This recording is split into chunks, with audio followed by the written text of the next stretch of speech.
Chapter 1194. He knew very well what Xian was worried about, so he didn't object immediately. Instead he asked tentatively, "Leader, is the 5-star army really that powerful?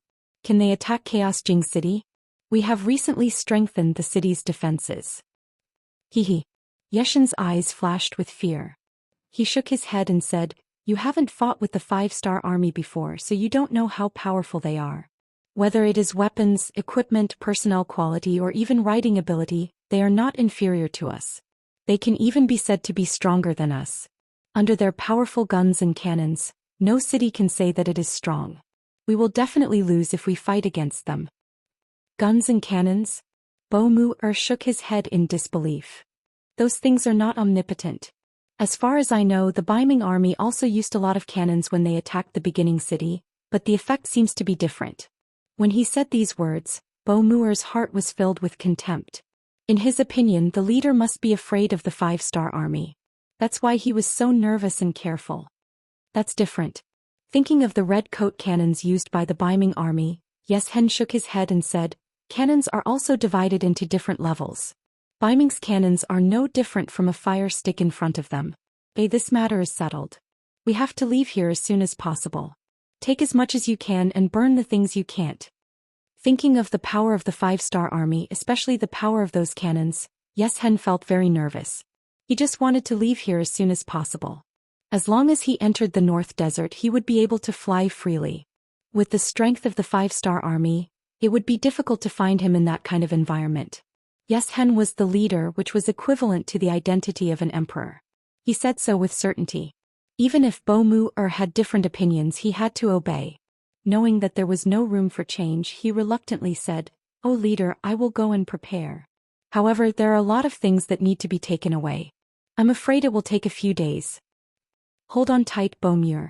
You have to remember that as long as we are still alive, everything that we have lost can be taken back. But if we are all gone, then we really have nothing left." Xian said some philosophical words with emotion. From this sentence alone, it could be seen that Xian was someone with a tactical mind and could even see the big picture. What he said was somewhat similar to what the later generations said about the existence of people and the loss of people, and the existence of both people and land.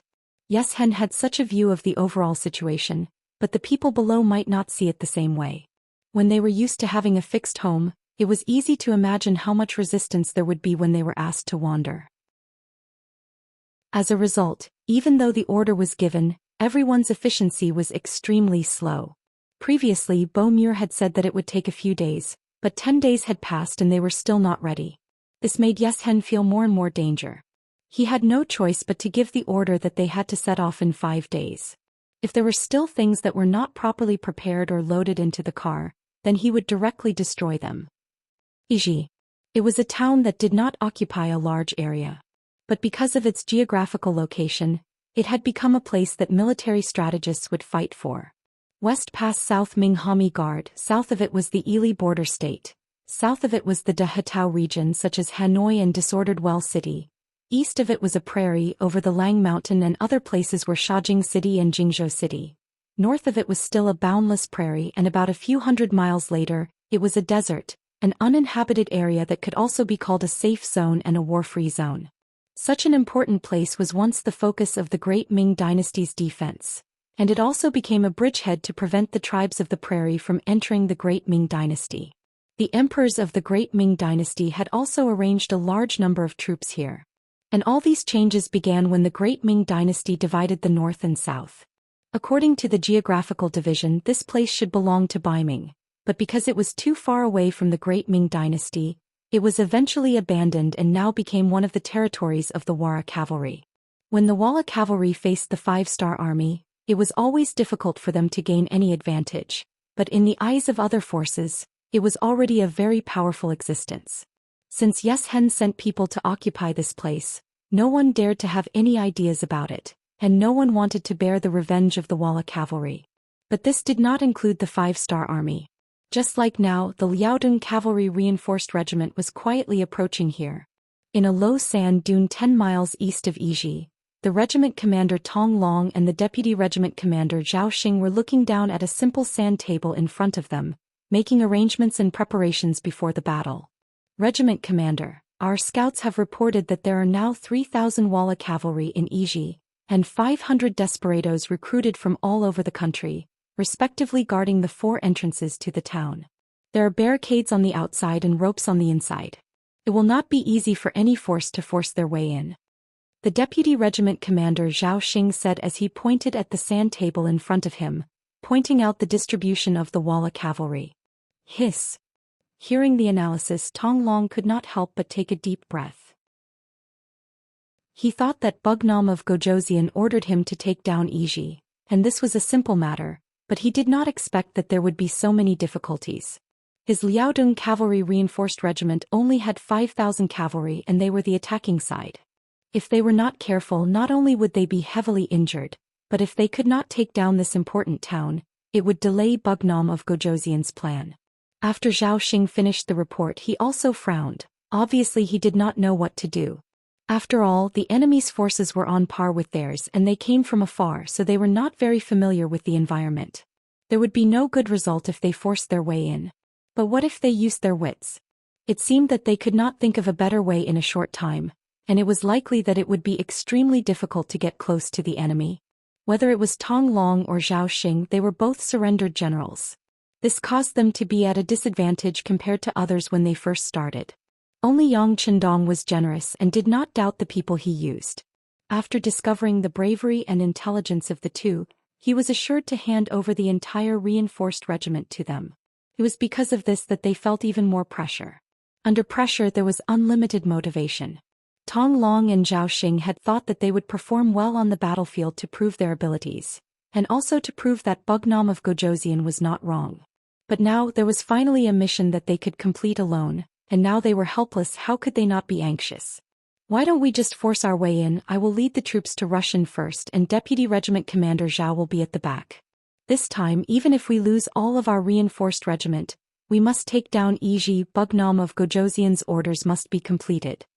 Tong Long, who had run out of ideas, became a little anxious. He simply smashed his fist heavily on the sand table, putting on a desperate stance. You can't, Regiment Commander.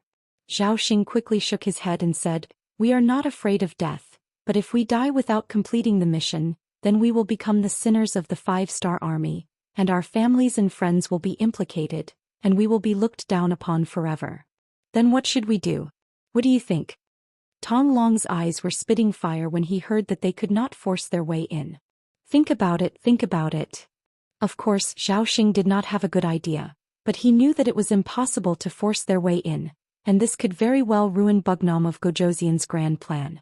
In that case, even if the entire Liaodong cavalry reinforced regiment was sacrificed, they would still not get any credit and would instead become sinners. Report. Just as the two regimental commanders were arguing and feeling helpless, a bodyguard jogged over. He first saluted Tong Long and Zhao Xing, then said, there are 2 Han men outside the camp. They say they want to see Regimental Commander Tong and Deputy Regimental Commander Zhao. What is there to report about Han people? I don't want to see them. Tong Long waved his hand in anger. On the other hand, Zhao Xing's eyes narrowed. Wait, what did you say? They said they want to see Regiment Commander Tong and Deputy Regiment Commander Zhao? Yes, that's what they said. The soldier nodded, indicating that there was no mistake. That's strange, how do they know our names? Zhao Xing said with a face full of confusion. At this moment, Tong Long finally understood what was going on. Could this be the enemy's spy? They've already discovered us, right? It's hard to say. We'll know once we see them, Regiment Commander, you see. Zhao Xing had a feeling that the other party was a friend and not an enemy, otherwise they would not have reported and would have brought soldiers to attack them. Then let's see them. How about this, you go invite them in. Also inform the other soldiers to prepare for battle. Tong Long nodded. No matter who the other party was, he had to make the necessary preparations. After receiving the regiment commander's order, the soldier turned and left, following which more than 10 executioners lay in ambush on the left and right sides of the temporary tent, ready to rush out and kill at the slightest sign of trouble. After a while, the soldier brought 2 men dressed in Han Chinese clothing, dressed like Jianghu people, into the temporary tent. From afar, the 2 of them were muscular, giving off the feeling that their bodies were filled with explosive power. Following behind the soldier, The two of them looked left and right as if they were very curious about everything. When they entered the tent, the leader paused for a moment, his face revealing an unfathomable smile. Including the soldier, the five of them stood in the temporary tent. Both parties did not speak immediately, instead sizing each other up. In the end, it was Deputy Regiment Commander Zhou Xian who spoke first. "Two strong men, who are you?" "Hehe, you're quite alert, there are even executioners outside, King Kong, we have to be careful not to get killed." The leader did not answer immediately, instead he spoke to his brother behind him as if there was no one around. Chapter 1195.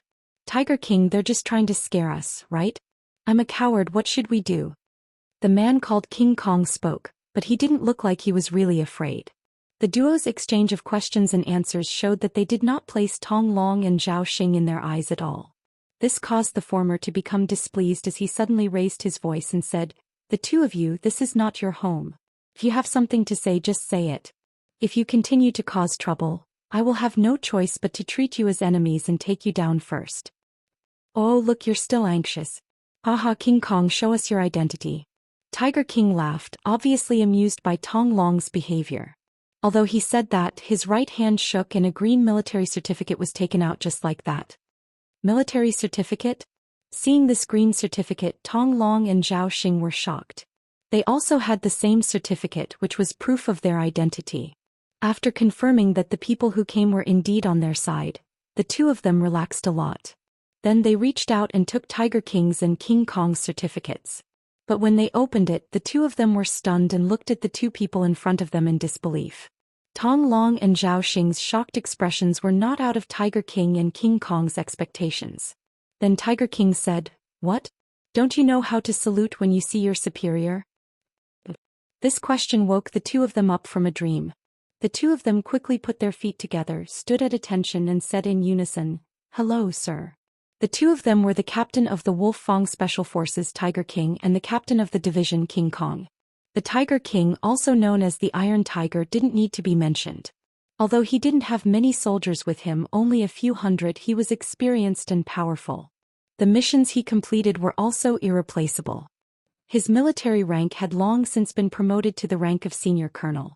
Even King Kong, who was the captain of the division, was also a colonel. In comparison, the commander of the newly established Liaodong Cavalry Regiment, Tong Long, was only a lieutenant colonel, and Zhao Xing, the deputy commander, was only a major. When the lieutenant colonel and major saw the colonel and the colonel, of course they had to salute to show their respect. The two men saluted, and Iron Tiger and King Kong returned the salute. Then the four men clasped their hands together. Tong Long said excitedly, "I've long heard from Commander Bai Shuang that there's an extremely mysterious Wolf Fang Special Forces in the 5-star army. You've completed a mission that even thousands of soldiers and horses would find difficult to complete. It's really admirable. I didn't expect to finally meet you now." "That's right. We've admired you for a long time. I didn't expect to meet you here. It's just that you're here for..." Although Deputy Commander Zhao Xing had some guesses in his heart, he still couldn't be sure before he received a concrete answer. Tai Hu laughed heartily and said, "We are here on the orders of the 6th young master to help you capture Yiji. How is it? Do you have any leads?" "That's great." Hearing that they were here to help him, Tong Long was naturally overjoyed. If he still needed the help of others for a mission, he wouldn't be in a good mood. However, Yiji was a place that was easy to defend and hard to attack. It couldn't be better if someone came to help him. "Yes, thank you Wolf Fang Special Forces for coming to help. To be honest, the commander and I were still worried about the mission. We really couldn't think of any better ideas," Zhao Xing said excitedly. He seemed to have seen the hope of capturing Yiji. The two men were so honest that Tai Hu had a good impression of them.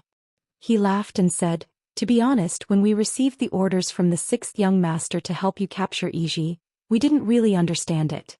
It's just one soldier and a few more important towns. You have 5,000 cavalrymen. It shouldn't be a problem to complete the mission. However, when we really understood it, we realized that this mission is indeed not easy to complete." Even Tai Hu said that the mission was not easy to complete. Tong Long and Zhao Xing were both shocked and said, "What? Even with the strength of the Wolf Fang Special Forces, they can't complete it?" "Haha, our Wolf Fang Special Forces is also made up of people. There are also many missions that we can't complete. Taihu said honestly. For example, they couldn't enter the palace of the Great Ming Dynasty to kill the emperor. There were many palace guards there and they were quite strong. If they couldn't complete the mission in a short time, they would be in danger of being surrounded and swallowed. Taihu actually admitted it. This made Tong Long and Zhao Xing's faces turn ugly. If even the Wolf Fang Special Forces couldn't do it, then how could they deal with this mission? Without waiting for the two to say anything, Taihu laughed and said, "There are some missions that our Wolf Fang Special Forces can't complete, but it doesn't include the mission in front of us. It's just a small town. There are more people than us." Oh. Hearing this sudden turn of events, Tong Long and Zhao Xing's expressions changed. "So you're saying that you can take this place? There's no problem at all. We have already investigated. The one guarding Yiji is a general of the Great Ming Dynasty. His name is He Wei. His specialty is that he is good at fighting defensive battles. After he was captured by Yeshen, he surrendered because he was afraid of death. As long as we capture this person, all the problems will be solved." When Taihu said this, there was a bit of anger in his eyes. As a general of the Great Ming Dynasty, he actually surrendered to another race because he was afraid of death. Such a person, in Yang Qindong's words, was a traitor. And to deal with a traitor, no matter how excessive the method, it was nothing. Therefore it was fine if this He Wei cooperated. If he didn't cooperate, then he didn't mind letting him suffer a fate worse than death. Both Tong Long and Zhao Xing understood the method that Taihu proposed. The two immediately asked, "Are we going to capture the leader first? It's just that it's a bit difficult to achieve." "This is nothing. This is one of the subjects that we often train in. Plus, the other party doesn't know that we are here, so the chance of success is 90%. At this time, King Kong, who hadn't spoken much, spoke. 90%? Then 10% is? When he heard that it wasn't 100% certain, Tong Long asked with concern. According to the sixth young master, there is no mission that can be 100% successful before the mission is carried out. Therefore we only said 90%, but it's no different from 100%. Taihu explained with a smile, which was equivalent to giving the other two people confidence. "So that's the reason." Tong Long and Zhao Xing chuckled, then asked, "Then when will the mission be carried out? What do we need to do?" "The sixth young master is urging us to take action tonight. We need the cooperation of the two commanders. When the time comes, it'll be like this." In the following time, as the person with the highest military rank, Taihu became the overall commander and came up with a military plan to capture Yeshen. He Wei. He wasn't very tall and he was even a little chubby. He had a round face, a big mouth, and his eyes were sometimes cloudy and sometimes clear. He gave people a feeling that they couldn't see through him. Speaking of which, he was very capable, especially when he came up with a series of defensive tactics. He once made the grassland cavalry who wanted to come to the Great Ming Dynasty to harvest grain suffer a lot. Later on, the Great Ming Dynasty was divided into two. For example, the army guarding the border didn't have any logistical support for a long time. Under Yeshen's heavy siege, they finally surrendered because they had no food. As the general guarding the city, He Wei was naturally taken care of. At first, Yeshen tried to reason with him and wanted to be used by him. Unfortunately, he didn't move him even when he offered him a high position, a generous salary, and even money and beautiful women. Later on, he wanted to kill him out of anger. However, he didn't expect that he would find his weakness.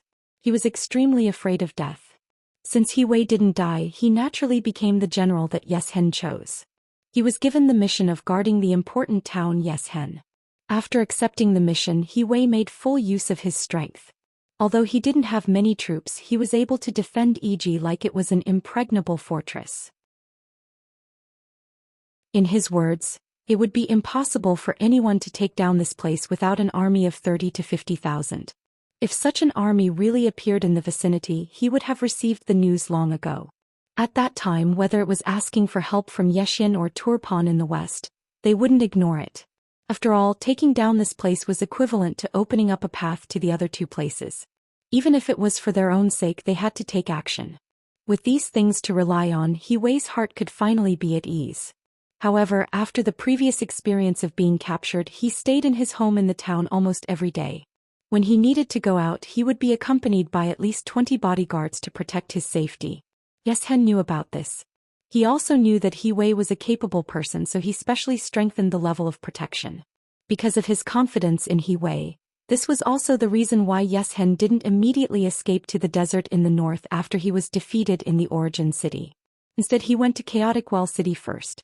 There was still a way out, so he didn't need to panic. He took the opportunity to bring more people and supplies out, which would be more beneficial to his future development. However, Yeshen didn't know that in order to cut off Yeshen's escape route, Yang Qindong actually sent out the most elite Wolf Fang special forces. This was a problem that had to be solved.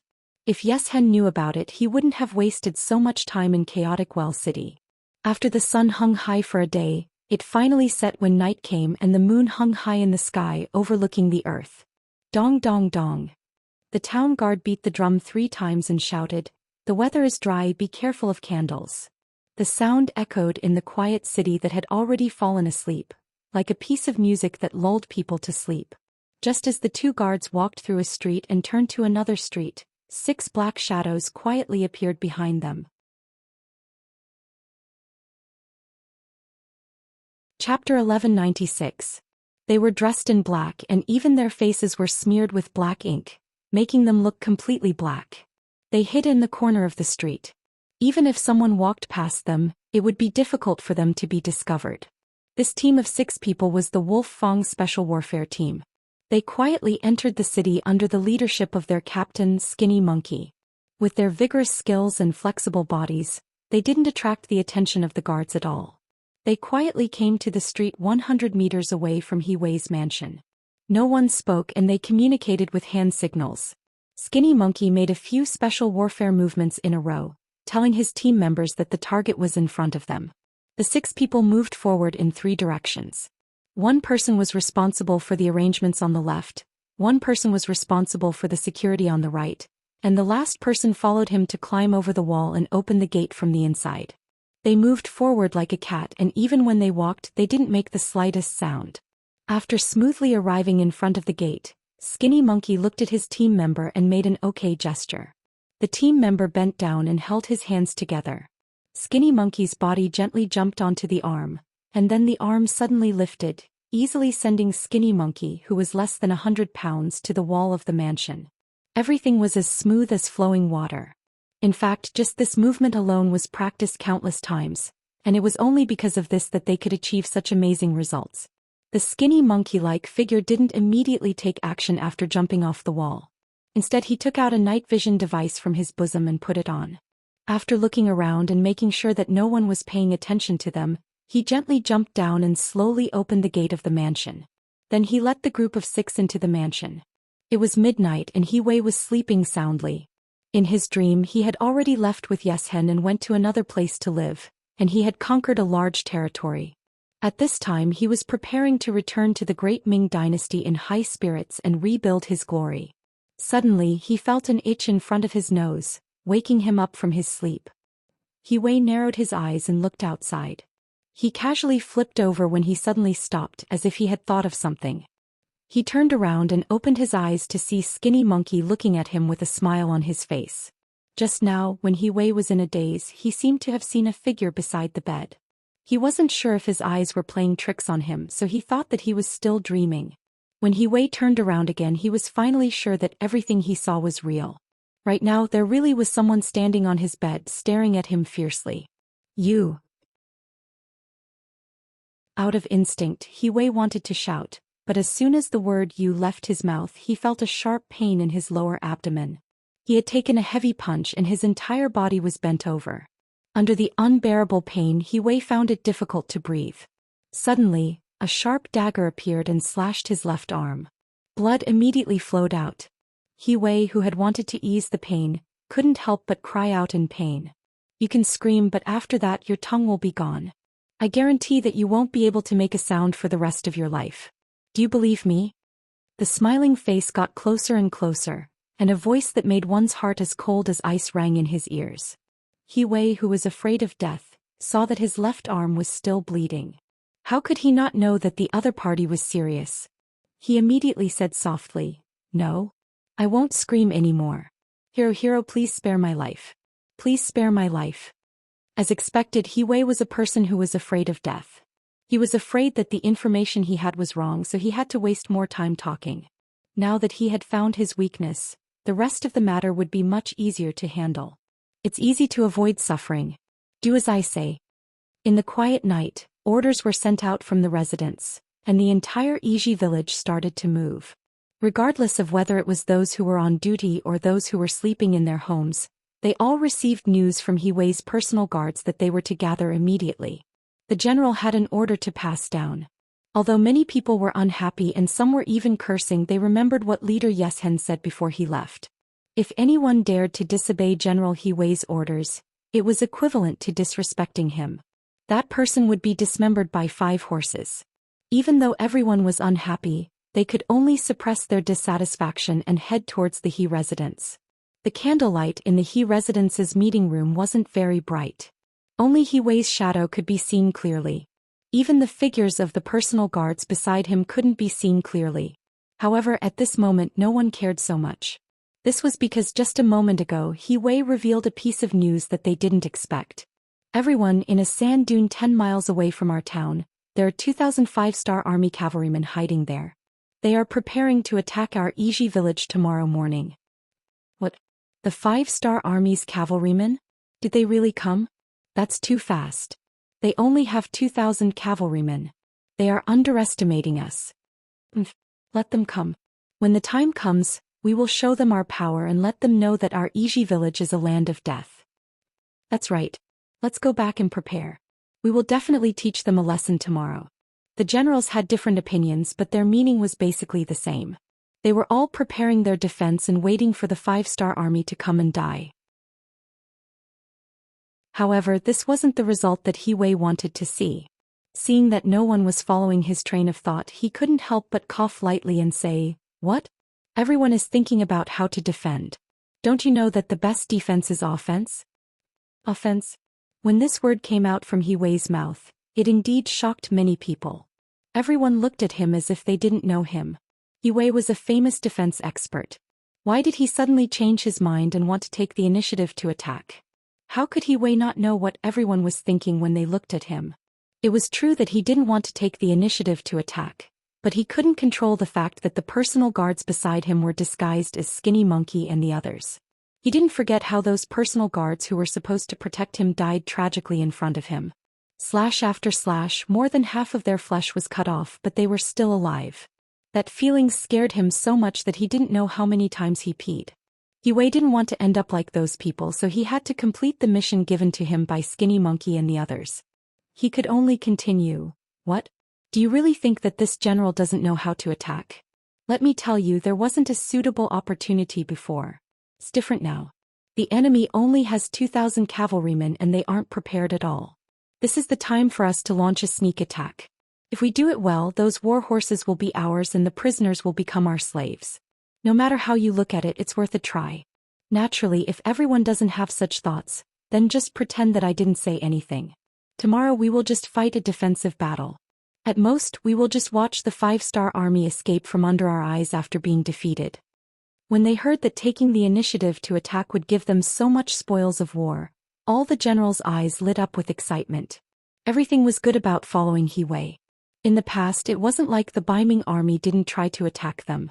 However, they all failed and didn't pay much of a price. However, there was one point.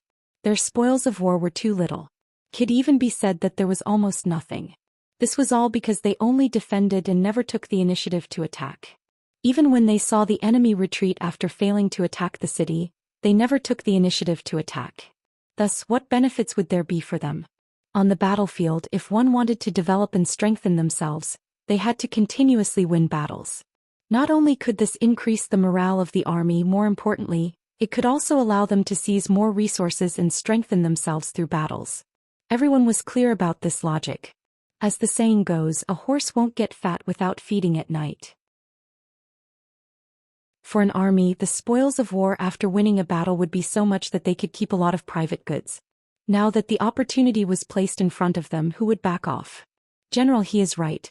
Since the opportunity is right, I and my 1,000 cavalrymen will definitely participate in the battle.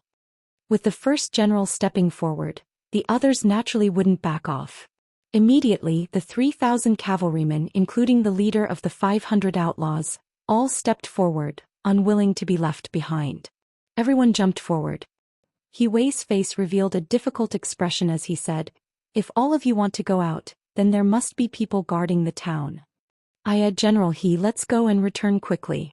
It's just 10 miles of land. We have 3,500 men against 2,000 cavalrymen. Furthermore, we launched a surprise attack. We can end the battle in less than 2 hours. In such a short time there won't be any problems with the town. That's right. There aren't any other enemies nearby. It's just a few hours. That's right. Anyway, whoever wants to stay is fine. We have to go out and fight. Of course we have to go out too. Everyone took the initiative to express their desire to fight. He Wei couldn't help but heave a sigh of relief. He could finally complete the mission given to him by Shou Ho. However, he still pretended to be in a difficult position and said, "Since that's the case, let's go and return quickly." Understood. The group of generals revealed looks of joy. Then everyone quickly left the He residence and headed to the barracks. Everyone was afraid that if they were too slow, they wouldn't be able to reap the benefits. In less than an hour, all the soldiers in EG village had left the town.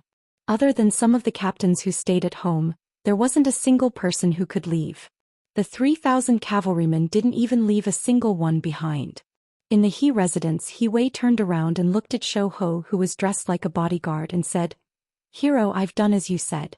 Can you spare my life?" Don't worry.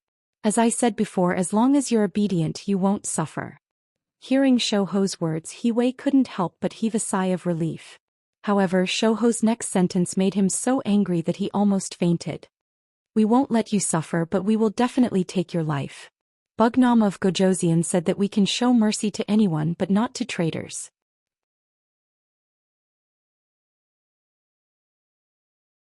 Chapter 1197. You guys don't keep your word. Hearing that he couldn't avoid death, He Wei mustered up his courage and shouted at Skinny Monkey, "I'm not breaking my promise. I only said that I wouldn't let you suffer. Now that I've killed you, I've fulfilled my promise, right?" Skinny Monkey laughed out loud. Then a huge scimitar appeared in his hand and he raised it up high. The 3,500 Walla army soldiers who left the city excitedly chased after each other until they reached the sand dunes 10 miles away. However, they didn't see any sign of the 5-star army. Instead, they did find a lot of hoof prints. Some experienced soldiers concluded that there was a cavalry unit that stopped here for quite some time. However, they didn't know if it was the 5-star army. We're still too late. Let's go back." Seeing their prey escape, although they were unhappy, at least the news was correct. They just didn't know why the enemy left so quickly. The 3,000 Walla army soldiers came quickly and returned even faster. In the blink of an eye, they were back at the east gate of Jizinai.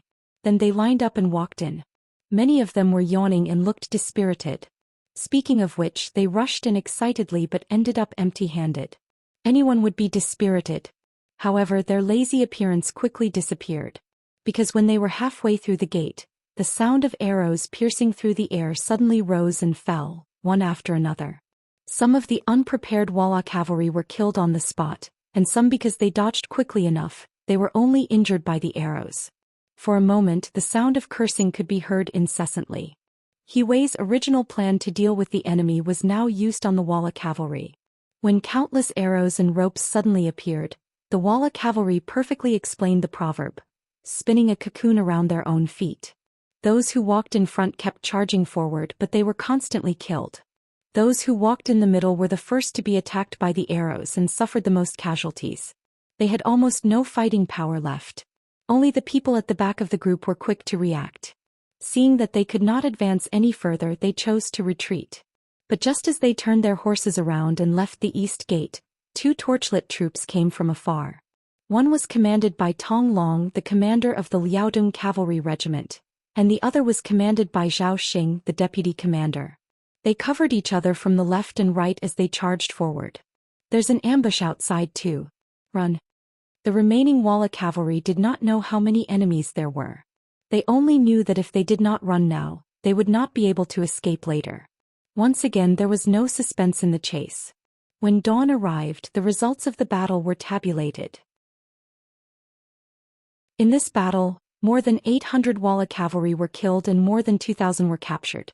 Only about 100 escaped. 500 desperados, those fugitives who had committed crimes in various places and fled here, were all killed. In the words of Bugnam of Gojoseon, there was no need for people who had committed crimes and escaped to survive and waste food. When a person was used to reaping without sowing, it would be difficult for 1 in 10 people to calm down and do things properly. Even so, it was better not to bring these dangers into society and harm others. They only sent out 6 Langya Special Force members to take down Yiji at the lowest cost. The result of this battle made Tong Long and Zhou Xian very satisfied and surprised. They did not know how many such secret troops Bugnam of Gojoseon had. They only knew that as long as they were devoted and loyal, they would absolutely not end up like He Wei. Yiji became the new base of the Liaodong Cavalry Regiment. They would pay the price. He Wei was stuck here like a nail, blocking the Walla cavalry from entering the desert. Chaotic Well City. Under the constant urging of Yeshen, the army was finally ready. Among them there were 110,000 elite cavalry. During this time, Bomu also recruited 30,000 men in Chaotic Well City. 20,000 of them were cavalry, and 10,000 were responsible for escorting food and supplies. With 140,000 men and horses in hand, Yeshen had a feeling that the world was his. But this feeling did not last long. He saw the deserters running out of Yiji and knew that his escape route had been blocked. Bastard Bugnam of Gojoseon wants to kill me? Yeshen roared and slammed his fist on the wooden door in front of him. Blood flowed out of his right fist. Bomu called people to bandage Yeshen's wound and advised, "Leader, don't be anxious. The more you act like this, the more you will fall into Bugnam of Gojoseon's trap. Now we might as well stay in Chaotic Well City. I believe that with this city we should be able to block the 5-star army. As long as we stay here for a long time, the other surrounding forces will not stand idly by." At this time Bomu still did not want to leave Chaotic Well City. Perhaps it was the past few years that allowed him to gradually adapt to this place, to a stable life with a residence. No. As soon as his right hand was bandaged, Yeshen took it back and said loudly, "Retreat is a must. Can't you see that this is Bugnam of Gojoseon blocking my escape route? Is he afraid that I will leave here? Since he is afraid, then of course I will leave here." "You still want to leave? Leader, then where should we go?" "Beiming behind us. Didn't you say that they have already joined forces with the 5-star army?" Bomu knew that he could not persuade Yeshen anymore. If he did, he would be punished. He could only take back his thoughts and suggestions and ask where they should go. He did not answer immediately. Instead, after thinking for a long time, he said something shocking, "Go to Ilili." Ilili? At this moment, not only Bomu but also Chao Lu, who had just been promoted to become Yeshen's deputy general, repeated with a face full of shock. Looking at the shocked expressions of the two, Yeshen could not help but laugh. "Look, even you two are so shocked. This must be something that even Bugnam of Gojoseon would not think of. Then let's go there. From here we will go northwest through Chili Mountain and Majuan Mountain, and head towards Ilili." Bomu imagined the path in his mind. Then he said worriedly, "But if we go from there we will have to pass through the Shazhou guards and Hami guards. Will Beiming allow us to pass through?" "Even if they don't allow us, we have an army of 140,000. Even if they have 2 guts, they won't dare to have any ideas about us. Alright, this matter is decided. Haha, if I use the Han people's words, it is called diverting the trouble. Haha, they want to put this leader to death. I want to see what the 5-star army can do to me." Yeshen was excited about his bold move. In his opinion, if he let the 5-star army become enemies with the 3 powers in Ilili, Yang Chendong would also have to give up and would only be able to watch him leave. Of course, if Yang Chendong still chased after him, then he would join forces with the other 3 powers. At that time, they would have another 500,000 to 600,000 soldiers. The reason why they were unable to take down Genesis City was because the Beiming army was not strong enough. This time with a new ally he was full of confidence. After making the decision early the next morning, Yeshen brought his 140,000 soldiers and the treasures that he had plundered over the years and left Chaotic Well City. This news was also discovered by the scouts of the 1st Division that night. The news was sent to Yang Chendong, who had just arrived at the foot of Shajing City, through a telegram. In front of him was Shajing City. He could already see Shibi bringing Kong Ji and the others out to welcome him. Yang Qindong returned the telegram to Beta Persei and sneered, "This Yes Hen is a character." His reaction is quick. "Since this is the case, then I will destroy Yili as well. This piece of land should have been included in the territory of the Han people. In this case, informs Su Dei secretly that his chance to perform a meritorious deed has come. Inform the new army to go directly to Yili and let the army be on standby there. Inform the 1st Cavalry Division to also go to Yili." After issuing several orders in succession, Yang Qindong rode the White Dragon and headed towards the White Dragon. Right in front of him, Shibi and the other officers of the new Second Army all knelt on the ground to welcome the arrival of Yang Qindong. Yang Qindong had long said that soldiers only needed to salute when they met. But this time the new Second Army had rebelled and returned. Although Yang Qindong was clear about the matter from the beginning to the end and he did not object, they had still done something wrong. Now they were kneeling to express an attitude of asking for forgiveness. Yang Qindong rode the White Dragon and did not let them get up as soon as they met. Instead he let them kneel on the ground. Speaking of the new Second Army, although there was a general trend, it was also a fact that Shibi had mistakenly used Su Yuan. If not, the new Second Army would not have been in chaos before attacking, giving the Baiming army a chance, and Baiming would not have been able to attack the beginning city without any worries. Along the way Yang Qindong rode very slowly. After about 15 minutes he deliberately slowed down and arrived in front of Shibi and the others. At this moment, these officers of the new Second Army were all kneeling there and did not even dare to raise their heads. They were not the only ones. Even Vice Division Commander Na Ri Song and Division Commander Dai Qua, who had marched with Yang Qindong, did not dare to say anything. They were all frightened by the scene in front of them. When Na Ri Song first met Yang Qindong, the beginning city was not even there. At that time, although Yang Qindong was somewhat heroic and had killed many people, he could only be considered a small vassal. Although his growth was too fast, Na Ri Song did not have an intuitive feeling because he was content with staying in a corner. Now that he saw the officers wearing the Major General's uniform and a group of senior colonels kneeling on the ground, the shock he felt was quite strong. It also made him understand that Yang Qindong was no longer the amiable young man he had met back then. If he was angry, he could kill people at any time.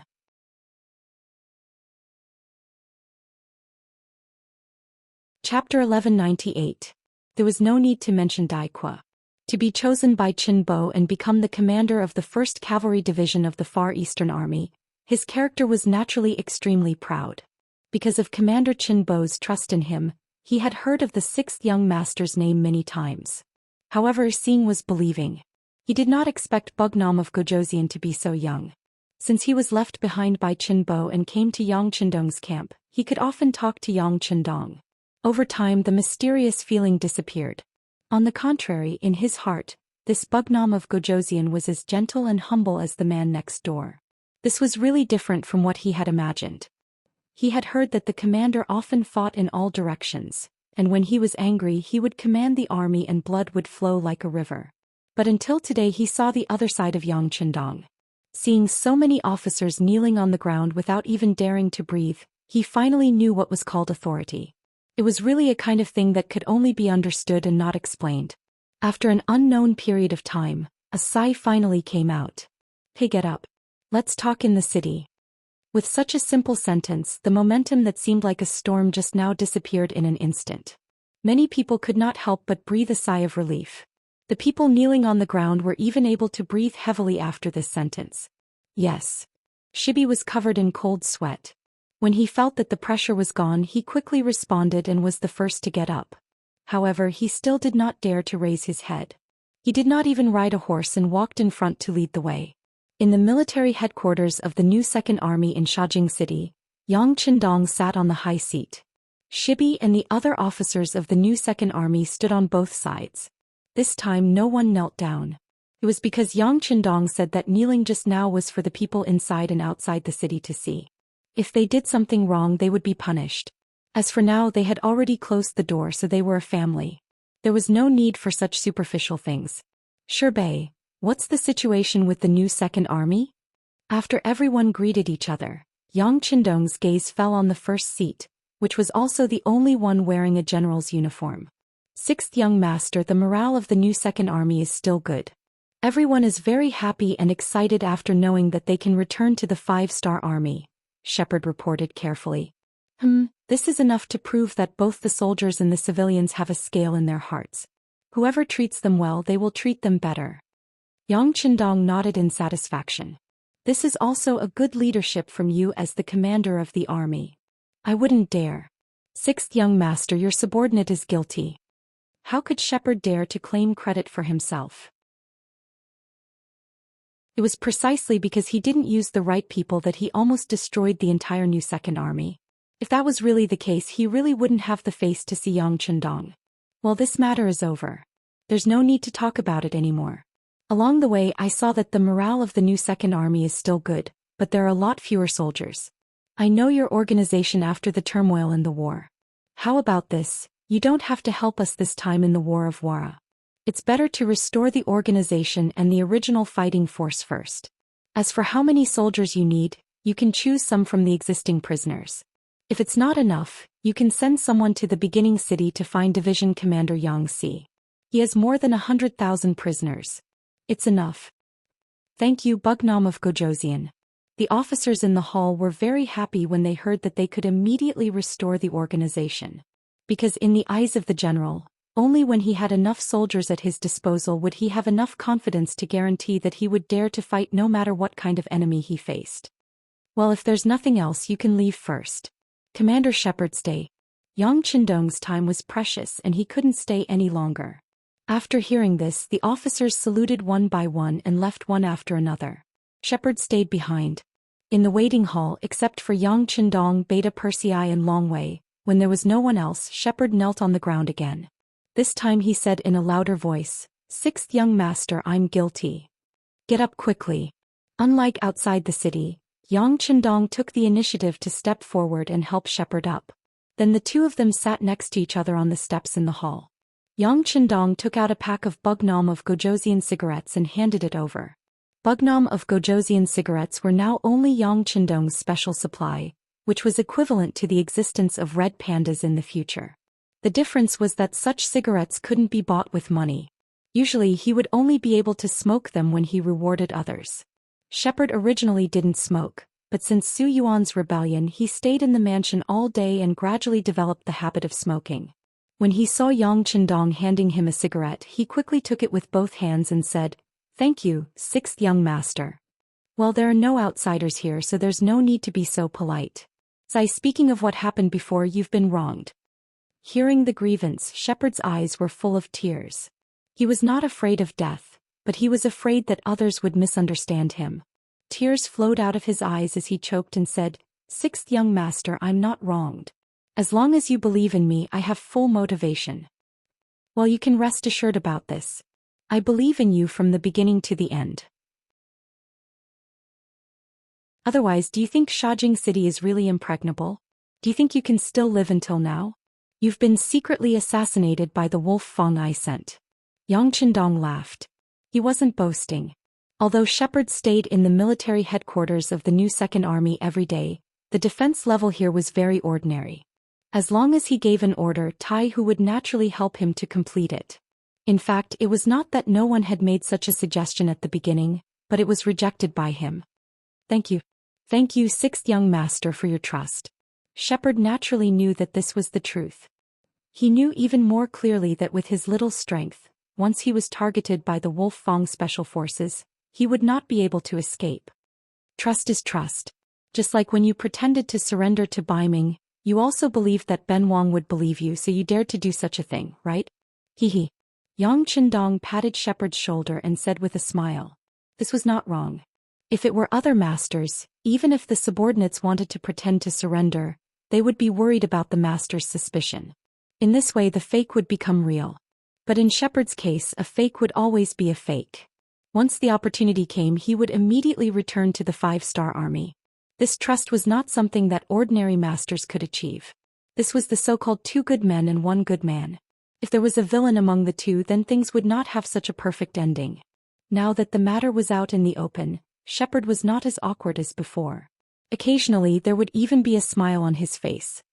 Shepard, the restoration of the new Second Army's organization needs to be accelerated. I will not hide it from you. This time not only will I make a move on Yeshen but I will also make a move on Ili. This is a big war in which your new second army will also play an important role. When it came to business, the smile on Yang Qindong's face disappeared and was replaced by a serious face. Sixth young master, please tell me. Very good. Next I will arrange 4 things for you. First, the new second army needs to be busy restoring its organization and restoring its combat power. Second, guard the 2 cities of Shajing and Jingzhou well. These 2 cities will become an important supply line for our logistics and provisions. There must not be any big problems. Third, repair the road. Build a road from Shajing City to Ili so that it will be convenient for transportation. If something happens, we can quickly reinforce it. Fourth, if necessary, Ben Wang may mobilize the new second army to the west to help. At that time, I hope that the army you send will have enough combat power. Can you do it? Yang Qindong said this in a serious tone. This time the opponent might be as many as 500,000 or 600,000 and there were many elites. In order to prevent unexpected things from happening, he needed to have enough fresh troops. The new second army was undoubtedly the closest and most likely to come in handy. This was also one of the important reasons why Yang Qindong wanted to see Shepherd and talk to him in detail. No problem. I promise to complete the task. Shepherd suddenly stood up and saluted. Okay, I believe you. If you need money, provisions, or soldiers, you can apply to First City. They will do it. But I still have to say the same thing.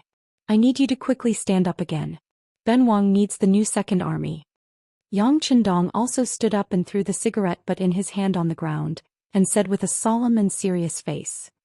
The telegram was sent through the radio to the team that served Su Dei, and the news was quickly reported to General Su. Today, Su Dei, after the incident in First City, had become the confidant of Sun Guang's deputy commander. For this matter, Sun Guang deliberately found Commander Sun Hong and forced Su Dei to be his disciple. Unfortunately, Sun Guang also offended Admiral Wuqinghao Shiheng and Liaodong Iron Cavalry General Fong Dingshan because of the incident in First City.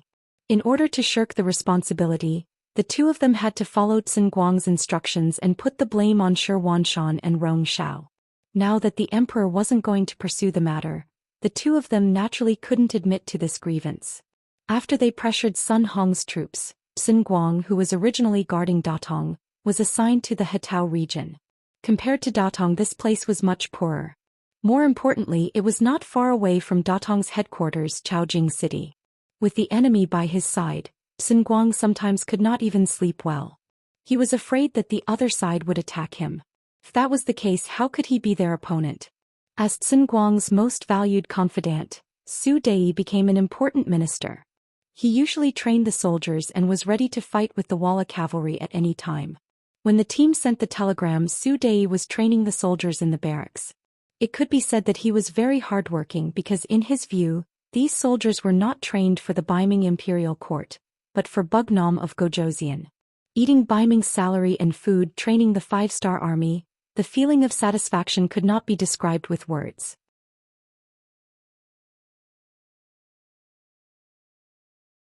Chapter 1199. In the big tent, Su Dei dismissed his subordinates and looked at the team member who was also a soldier. His eyes were filled with anticipation. What's wrong? Did Bugnam of Gozhouzian receive news? Is the 5-star army going to attack Chaoswell City?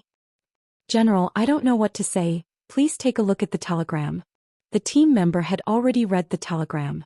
Because of this, he didn't know how to describe it. He didn't even understand why Chaoswell City was given to Beiming. Was it just to let the general make a new contribution? Looking at the team member's puzzled face, Su Dei took the telegram and his whole body shook. Obviously, he didn't expect Bugnam of Gozhouzian to give him another city in order to consolidate his position. Moreover, it was the headquarters of the Wara. That's great. Su Dei smashed his fist into the air. After about 10 breaths, he seemed to have figured everything out and said with a chuckle. The team member who delivered the telegram couldn't understand. General, why are you so happy to give Beiming a city? It was no wonder that the team member asked this question. Obviously, he had some doubts about Su Dei's performance.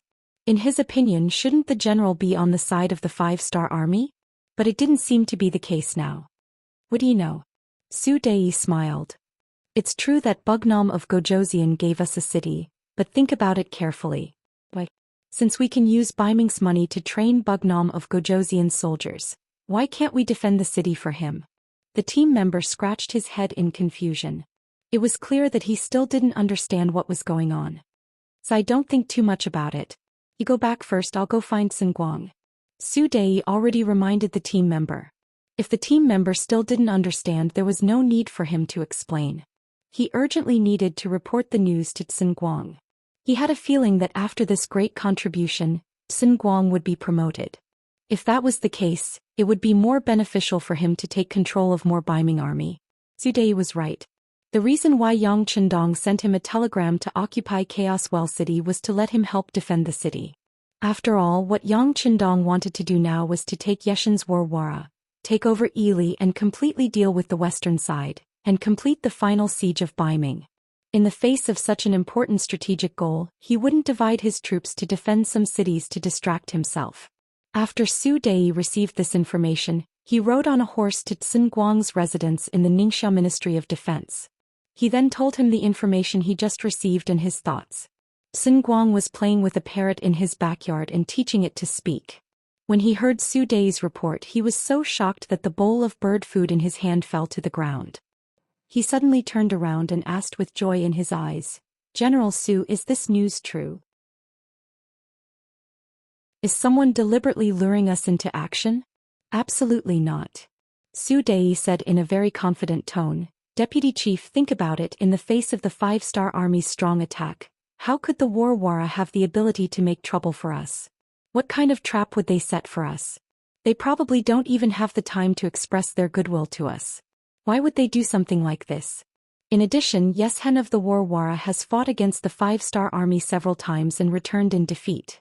I'm afraid there's a shadow in his heart, so his move to the west is completely logical. What do you think?" "That's right." After a moment of thought, Xinguang nodded and then his face was full of joy. "If that's the case, then our chance has come. Once we take back Chaotic Well City, the East Gate and the West Gate will be connected. If that's the case, we can report this to the Emperor. The Emperor will definitely be very happy." "That's right. When that time comes, perhaps this general will have to change the way I address you as commander." Su Dei's face was also full of joy as he complimented. When that time comes, I'll promote you to deputy chief." The happy Xinguang immediately made a promise. "Thank you, Chief." Su Dei's face was indeed full of joy. He wasn't happy because he could become a deputy chief, but because with this identity he could control more troops. As for whether he was qualified for this position because he was still young, if it was in the past he wouldn't have dared to say. But now the Emperor of Baiming has begun to pay attention to generals. With Xinguang's full recommendation and Bugnam of Gojosian's secret help, it was not impossible to achieve. After making a promise, Xinguang laughed again and said to Su Dei, "How about this? I'll immediately give you 20,000 troops and quickly go to Disordered Well City. Remember, if things don't go well or if you find that something is wrong, come back immediately. We don't have to make contributions, but we can't lose our strength." "Deputy Chief, don't worry, I understand." In his heart he looked down on Xinguang.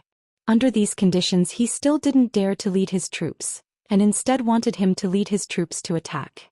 It had to be said that Xinguang was too cowardly. Of course, the more cowardly a person was, the easier it was to control him. This would be very beneficial to his future work. After receiving the order, Su Dei led his troops out. 5 days later, the news came back that Disordered Well City had been successfully taken over. "Good." Xinguang heartily laughed as he read the battle report from the scouts. He immediately ordered the memorial he had written to be sent to the capital of Northern Ming at the fastest speed possible. At the same time, he had also prepared enough banknotes for his trusted aides to go to the capital. This time he wanted to use this opportunity to become a commander, a true great general who commanded an army. On the same day, Yeshen, who was leading his army across the mountains, also received the same news. The Baiming army had seized the opportunity to take over Disordered Well City. This Baiming doesn't have the ability to fight, but they're quite fast at seizing territory. After hearing the news, Yeshen's face was filled with anger. It was clear that he was very angry at the other party's actions. Previously they had been allies, but now they had become enemies. No one would feel good about this. Seeing that Yeshen's mood wasn't too good, Deputy Chief Chao Lu walked up and said, "Chief, let's put the matter of Baiming aside for now. Since we have already walked out of disordered Well City, even if Baiming doesn't take it, the 5-star army will send troops to take it. Comparatively speaking, it's more advantageous for us to have the Baiming army occupy it. At least one day it will be easier for us to take it back." "That's right, General Chao Lu is right. Chief, we must always look forward. The scouts at the front have sent news that Baiming's Hami guards and Shazhou guards are still biding their time. It seems like they are really afraid of us as we expected." General Beaumure also walked up and reported the current situation. "We have an army of 140,000 and they only have a few thousand. It would be strange if they dared to move." "Do they really think they are the 5-star army?" Yes Hen said angrily. "Only the 5-star army, even if they only had a few hundred people, would dare to move against you." It had to be said that this kind of courage was very rare. At the mention of the 5-star army, Shibi asked with some lingering fear, "Where is the 5-star army now?" Reporting to Chief, "The scouts have reported that they are currently gathering. Seems like they are waiting for something." Beaumure reported the news he had just received. "Waiting, they must be waiting for Bugnam of Gojoseon to personally come. I just don't know if they have the courage to come this time. If they do, then they won't be able to return." "That's right, the messengers we sent out should be arriving soon, right? Whether or not we can stand firm this time is inseparable from their support." Shibi suddenly thought of something and asked Beaumure.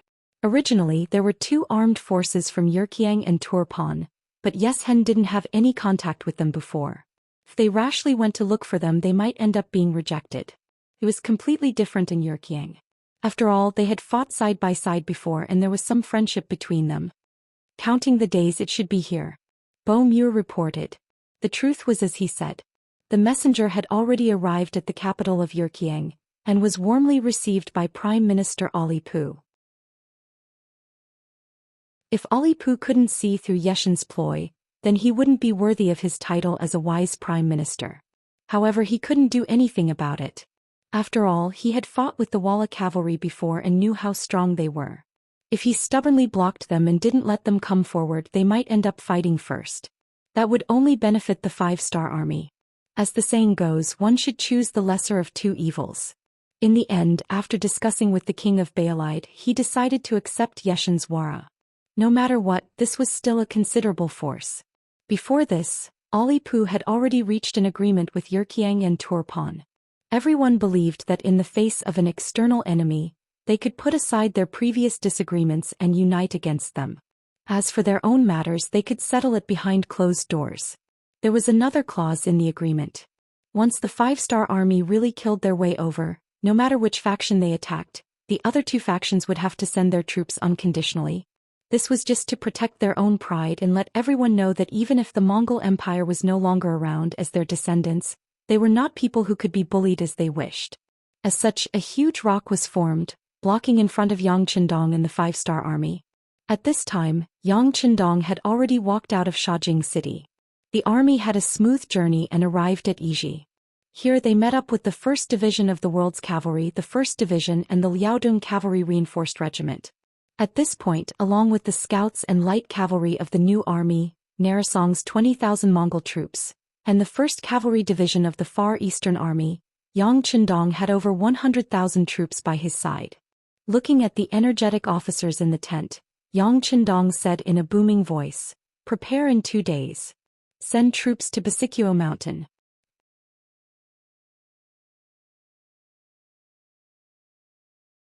Chapter 1200.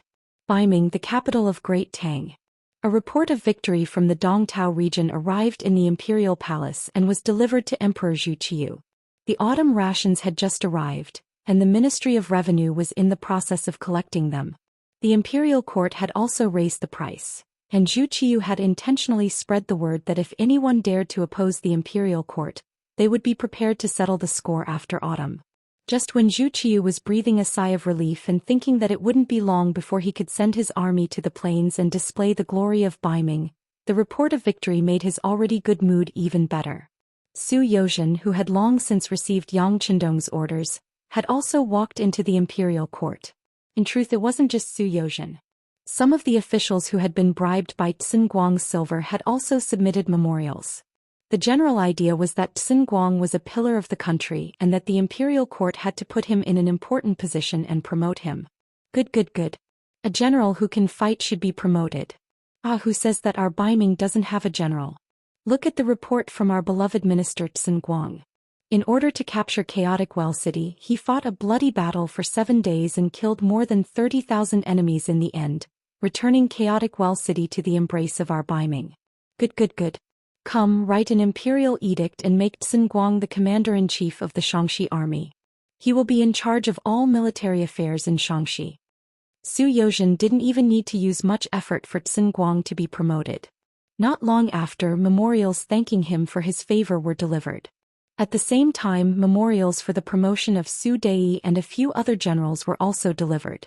Zhou Xian had long since helped to establish relations with the Bureau of Military Personnel, so Su Dai had become the deputy commander-in-chief of the Xianxia army. With Guang's complete trust and importance, he held a large number of troops in his hands. By the time Yang Qindong learned of this news through the telegram, he had already led his army through the Basiquo Mountains and was 50 li away from the important city of Baiming 8 li. Very good.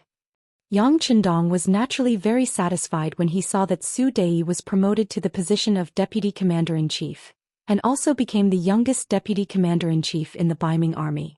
However, he put it aside after looking at it. Right now, the most important thing was how to face the opponent and enemy in front of him. After returning the telegram to Beta Persei, Yang Qindong stood in front of the sand table and asked, "Where is Master Lu?" "Young master, your master and the others are still 200 miles away from us. They should be able to reach us in a few days. They won't delay our mission," Beta Persei reported. Yang Qindong lightly nodded his head and said, "The messenger sent to Turpan has set off." "He did. I sent Ba Daojiang over. That kid wants to put on a good show." Yang Air snickered. "Ba Daojiang?" Hearing that the captain of the Black Cavalry was the messenger, Yang Qindong couldn't help but smile and said, "Who came up with this idea?" However, Ba Daojiang is brave and resourceful. Most importantly, he has a strong military aura. He is really a good choice. Who said that diplomats must be eloquent? At the very least, it depends on the person. Take Yang Qindong for example. He believed that he should send out an envoy based on the type of enemy he was dealing with. Since he was going to use troops against Turpan, the envoy he sent out couldn't be too weak. Ba Daojiang was a member of the Black Knight's Dragon Guards and had followed Yang Qindong for many years. When he spoke with others, he would occasionally display the powerful aura of a soldier. Naturally, he was a suitable candidate. Seeing that Yang Qindong was still very satisfied, Beta Persei also smiled. But then he still asked worriedly, "Young master, do you think they will make things difficult for Ba Daojiang?" "They won't dare," Xian said in a very confident tone. Not to mention that the messenger is not killed in a war.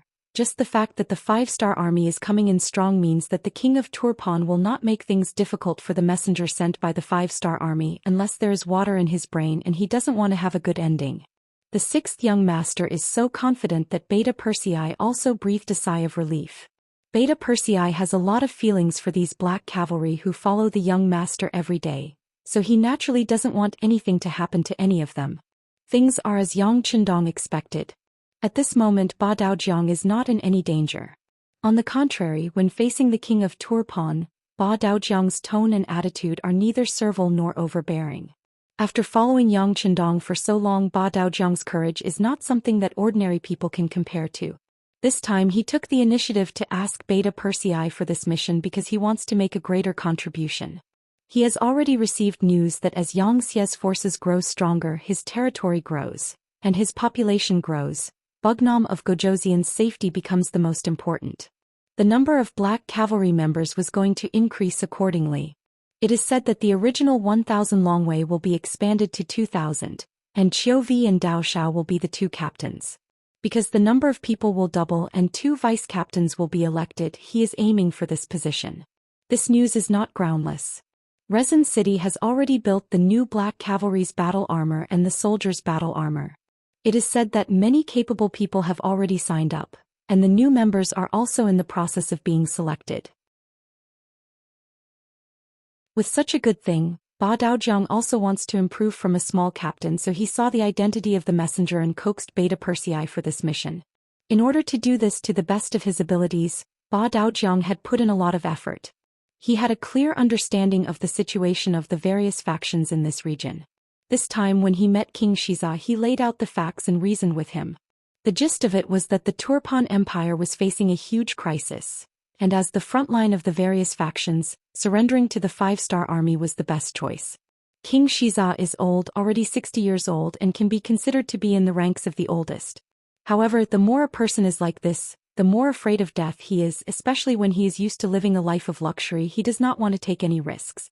Previously, when Li Yi Erqiang and Turpan held a meeting, he felt that something is wrong. If he really wants to fall out with the 5-star army, then Turpan, who is located in the easternmost area, will be the first to bear the brunt. This makes him very comfortable.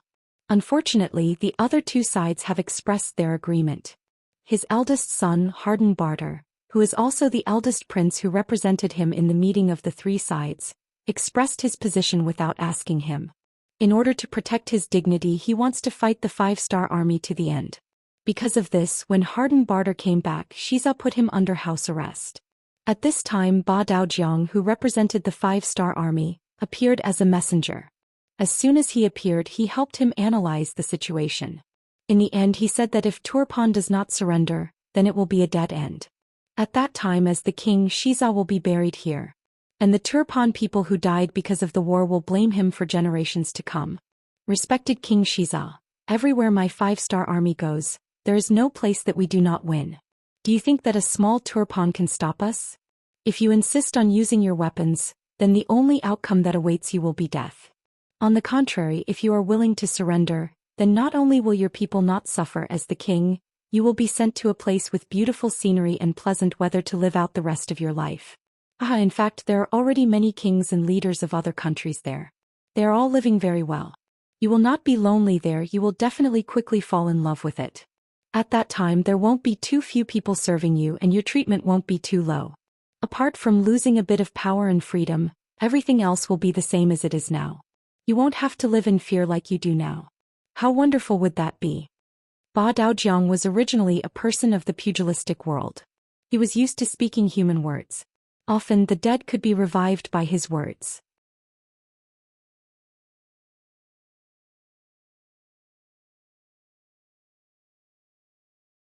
Chapter 1201. The word, surrender, came out of King Xiza's mouth with some difficulty. After all, he was the king of a country. How important was his face and dignity? But he really couldn't see any hope of victory, so he decided to surrender in the end. In his opinion, as long as he surrendered to the 5-star army, after their army entered, even if the crown prince had any thoughts or dissatisfaction, he wouldn't be able to change the facts. This way, the whole of Turpan would be spared from the flames of war. Ba Daojiang still wanted to persuade and even threaten Xiza, but he didn't expect Xiza to surrender so quickly. He couldn't help but be overjoyed. I knew that His Majesty is a smart person. Sure enough, it's true. After reaching a consensus, the conversation between the two sides became much more pleasant. After the final discussion, it was decided that the 5-star army would enter 8 Mile City in 5 days. At that time, King Xiza would give an order for them to fully cooperate with the 5-star army. Then when the 5-star army arrived at Turpan City as the king, he would personally go out to welcome them to express his respect for King Wunan of Daimyong. Ba Daojiang left with a happy face. The mission was completed and it went so smoothly that it made him extremely happy.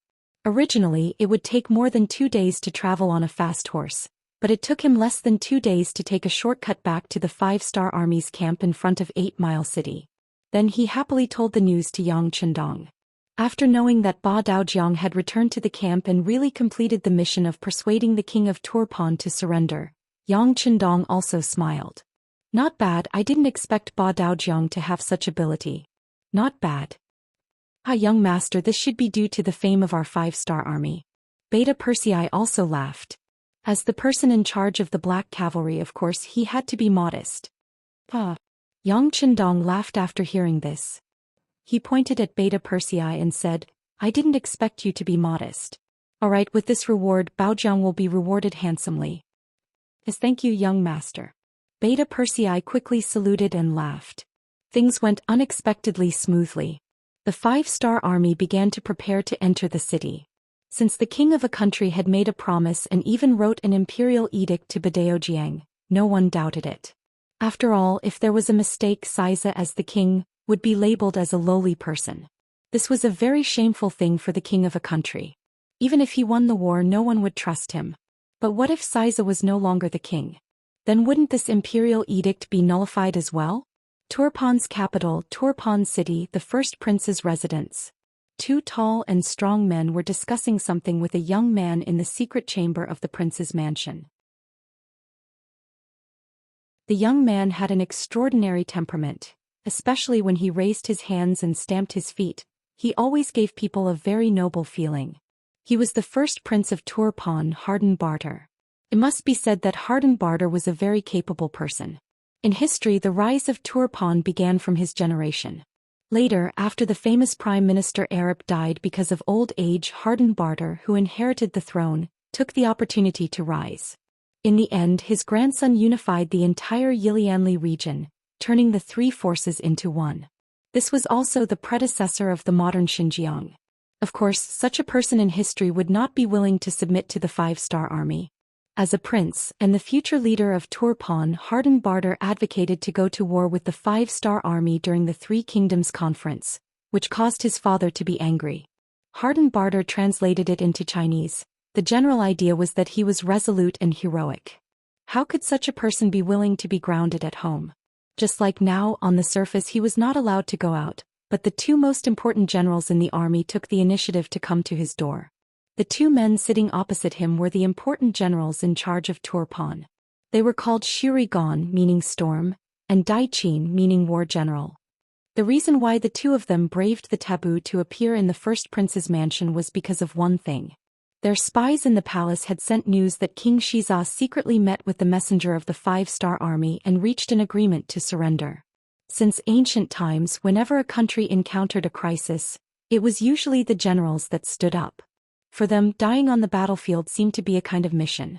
Even if they died on the battlefield, it was also a great honor.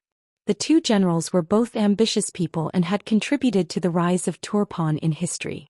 How could such a person be willing to become a surrendered general without doing anything? However, they were only generals. Although they controlled a portion of the army, they could not refute the king's words. After thinking for a while, they came to the first prince's mansion. In their opinion, the first prince would definitely be the same as them. He would not surrender to the five-star army so easily. Hardenbarter attached great importance to the arrival of these two important generals. He also learned about his father's decision from his spies in the palace. He was greatly disappointed, but at the same time he was also thinking of countermeasures. The arrival of these two generals gave him new hope and the determination to go all out. In the secret room, the three of them sat cross-legged. Without any moving opening words, Hardenbarter expressed his will. Generals, although Turpan is not as powerful as the five-star army, it is impossible for us to surrender without doing anything. I also know that the two of you are courageous people, and I also know why you are here. However, it seems that it is impossible to persuade my father. He even wrote the surrender edict. It is impossible for him to go back on his words. The only solution is... Hardenbarter didn't finish his words immediately.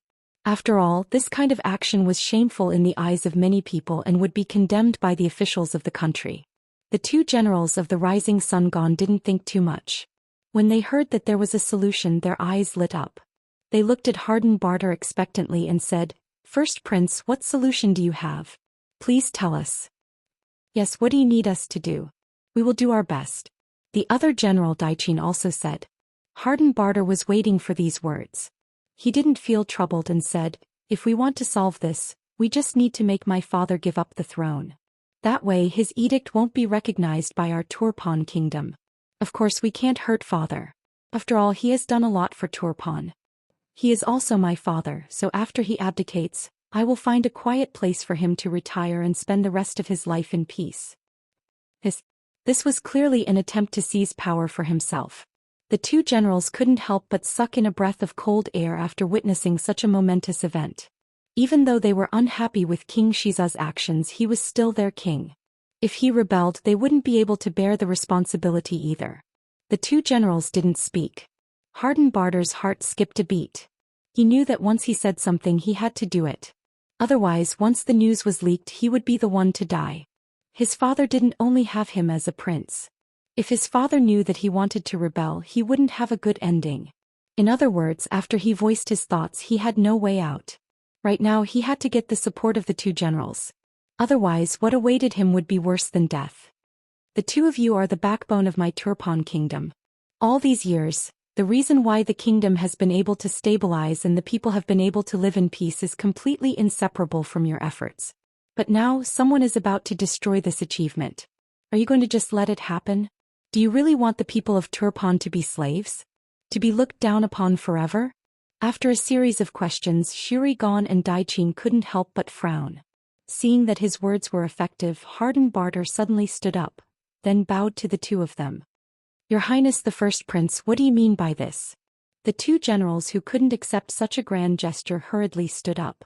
No matter how much they had contributed to Turpan, Hardenbarter was still the first prince. The relationship between master and servant couldn't be messed up. I don't mean anything. This prince is just begging the two of you on behalf of the people of Turpan. In this moment of life and death, please help us. The people here will remember your heroic deeds for generations to come. Thank you. While speaking, Hardenbarter once again lowered his head. At this moment, the two generals were clearly moved. Their faces became very hesitant. Sensing the change in the two, Hardenbarter opened his mouth again and said, Generals, we just don't want to see the people of Turpan being humiliated. Besides, we don't want to do anything to father. We can't endanger his life. We just want him to retire in advance. The political power of Turpan is still in the hands of our royal family. What you are doing is not a rebellion but a meritorious deed. Hardenbarter knew that the other party was hesitating. Perhaps they were just a step away. At this moment, Hardenbarter forcefully pushed them again. The two still didn't move. Hardenbarter was a bit anxious. After thinking about it, he had to make up his mind and say, Generals, I don't know if you have thought about it. If you surrender the 5-star army, what will happen to you? As for your family and children, I'm afraid that their lives might be threatened at any time. As men, can you bear to see such a thing happen? When that time comes, regret will be useless. You won't be qualified husbands, qualified fathers. The humiliation will accompany you for the rest of your lives. How will you have the face to see them?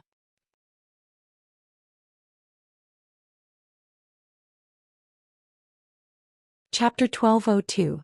Hardenbarter decided to be ruthless and started to attack his family. It had to be said that this move was very effective, especially since the two generals were loyal people. They were naturally very good to their families. If they really surrendered to the 5-star army, then anything could happen. As men, they couldn't even guarantee the safety of their family.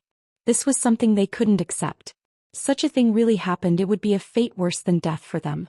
No. Don't say any more. Shurigan couldn't take it anymore and shouted. I'll follow the first prince, but no matter what, please remember that you can't hurt the old king. Definitely not. Yes, we can't hurt the old king. We are where we are today because of the old king. We can't let him down anymore. General Daiqin also couldn't help but say. Seeing that the two generals finally agreed, Hardenbarter breathed a sigh of relief. A smile appeared on his face as he said, All right, the two generals can rest assured. I assure you that I won't let anyone threaten my father's safety. Next, can you send troops into the palace? You know that the commander's seal is in my father's hands. I can't move a single soldier. That's not a problem. I can move 200 soldiers. Since they were going to submit to the first prince, they naturally had to show their strength. Shurigan expressed his attitude. I can also move 200 soldiers.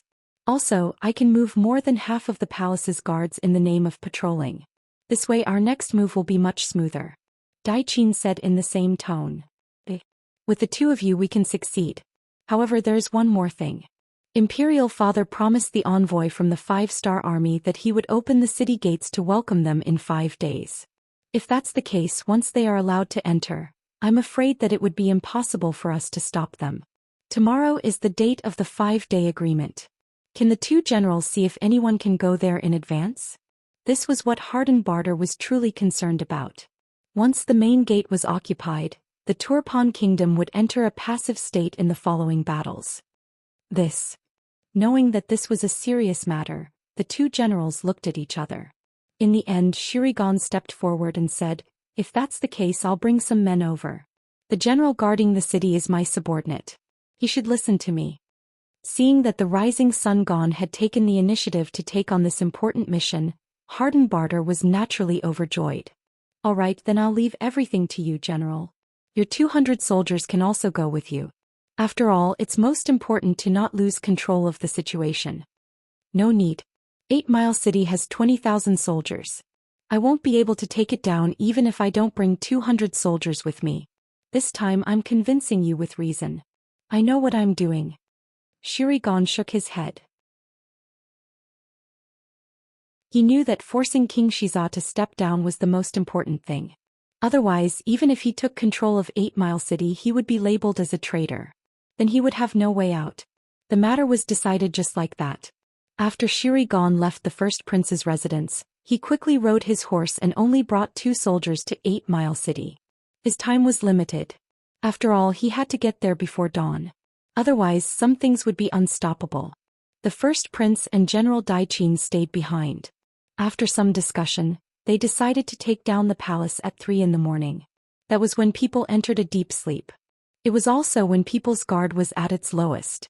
Whether it was King Xianxia of Turpan or the spies that Xianxia arranged in Turpan, none of them knew about this. No one believed that a rebellion was about to happen. No one doubted that someone actually dared to do this. To outsiders, both Shirigan and Daiqin were personally promoted by King Xianxia. How could a dog bite its master? At night, the weather at the end of September was already a bit cold. The palace guards who were in charge of patrolling the palace had already entered a half-asleep state. After Daiqin used the reason of patrolling to take away half of the palace guards, the entire palace's defense level dropped to the lowest. There were less than 500 people and most of them were in a muddle-headed state. Especially when it was about to be daybreak, a person's guard was really low. It was also at this moment that black figures flipped over the walls and entered. Like venomous snakes, they moved towards the inner courtyard of the palace without any signs of life. They made their way in layer by layer, getting closer and closer to King Xianxia's chambers. "Who is it?" As the large group of black-clothed soldiers entered, their movements finally attracted the attention of the palace guards. Following this shout, an arrow pierced through the air and hit the chest of the person who shouted. The arrow pierced through the heart and died. This arrow was like the order to attack. Countless black shadows shouted and charged forward. They charged towards the palace guards who were completely unprepared and didn't expect this at all. The chaos started. Due to the lack of preparation and the fact that their forces were evenly matched, they quickly broke through one line of defense after another and got closer and closer to the king's palace. Such a large commotion had already woken up King Xianxia, who was sleeping. When he heard from the guards that a group of people had surrounded the palace and were getting closer and closer to him, Xianxia was so scared that he hid under a dragon table.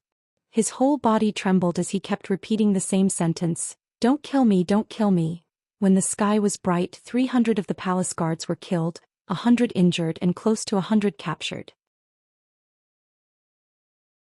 King Xianxia, who had fainted from fear, was carried away and placed in a secret place.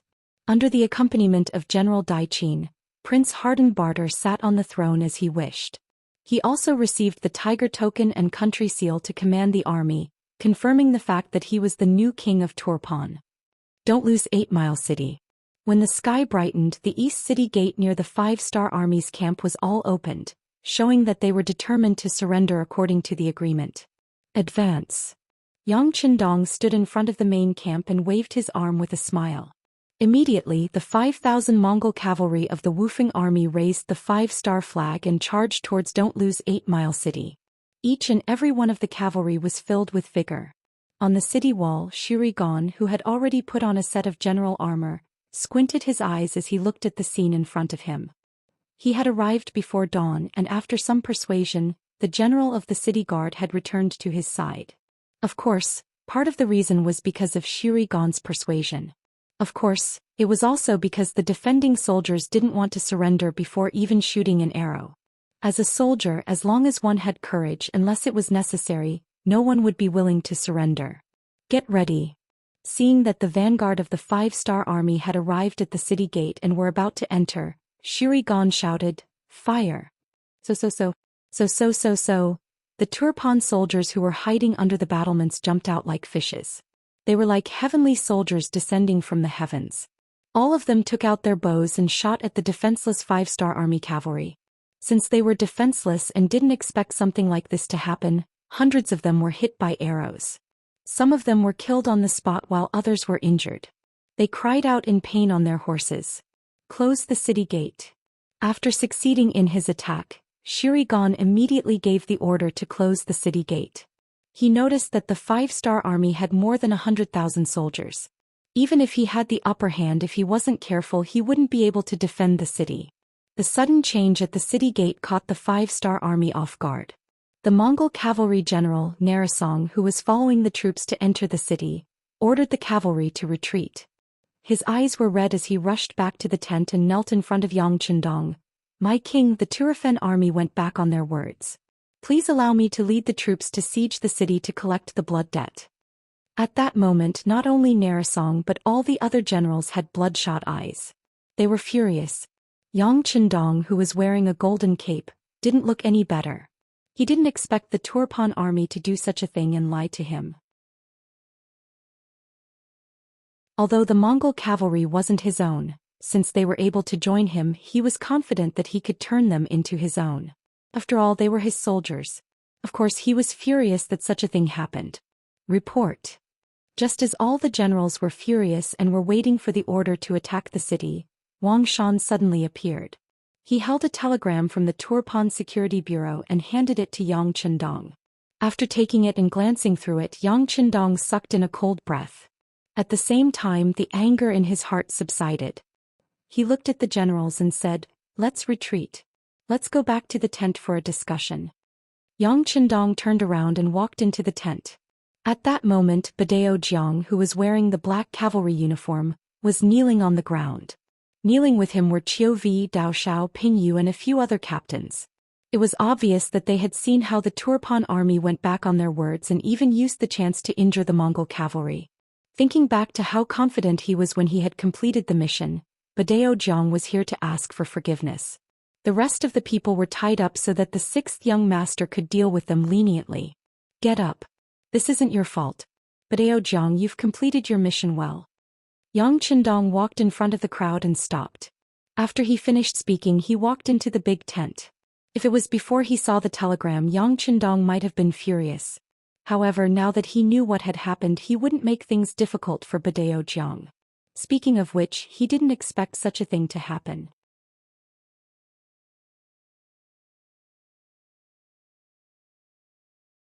Chapter 1203. That's right. It was recorded in the telegram that Prince Hardenbarter had suddenly declared himself king and replaced King Shiza. He had also announced to all of his subjects and commoners that from today onwards, Turpan would declare war on the 5-star army.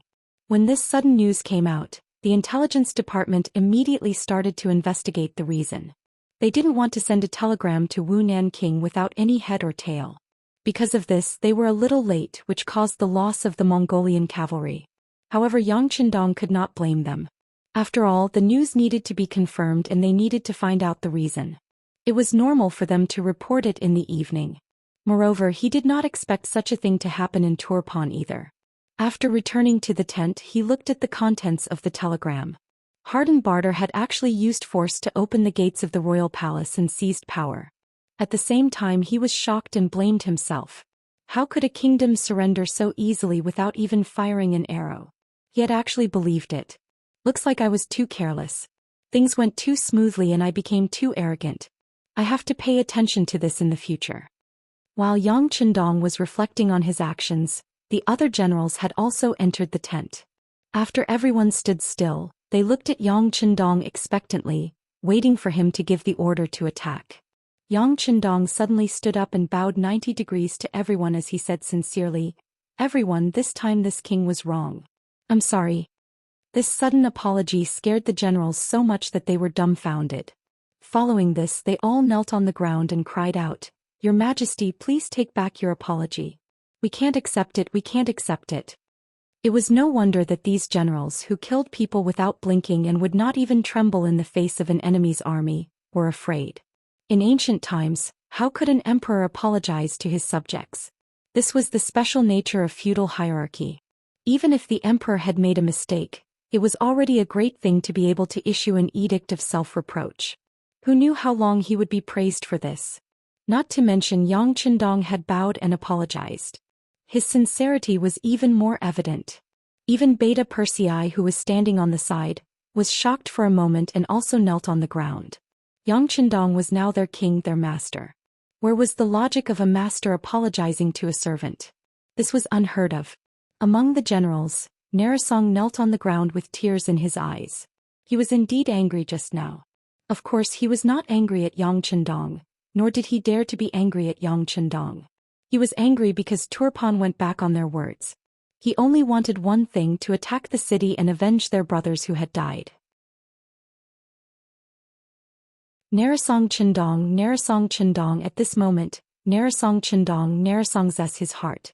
With such a king, even if Narisong Qindong died in the charge, he could close his eyes in happiness.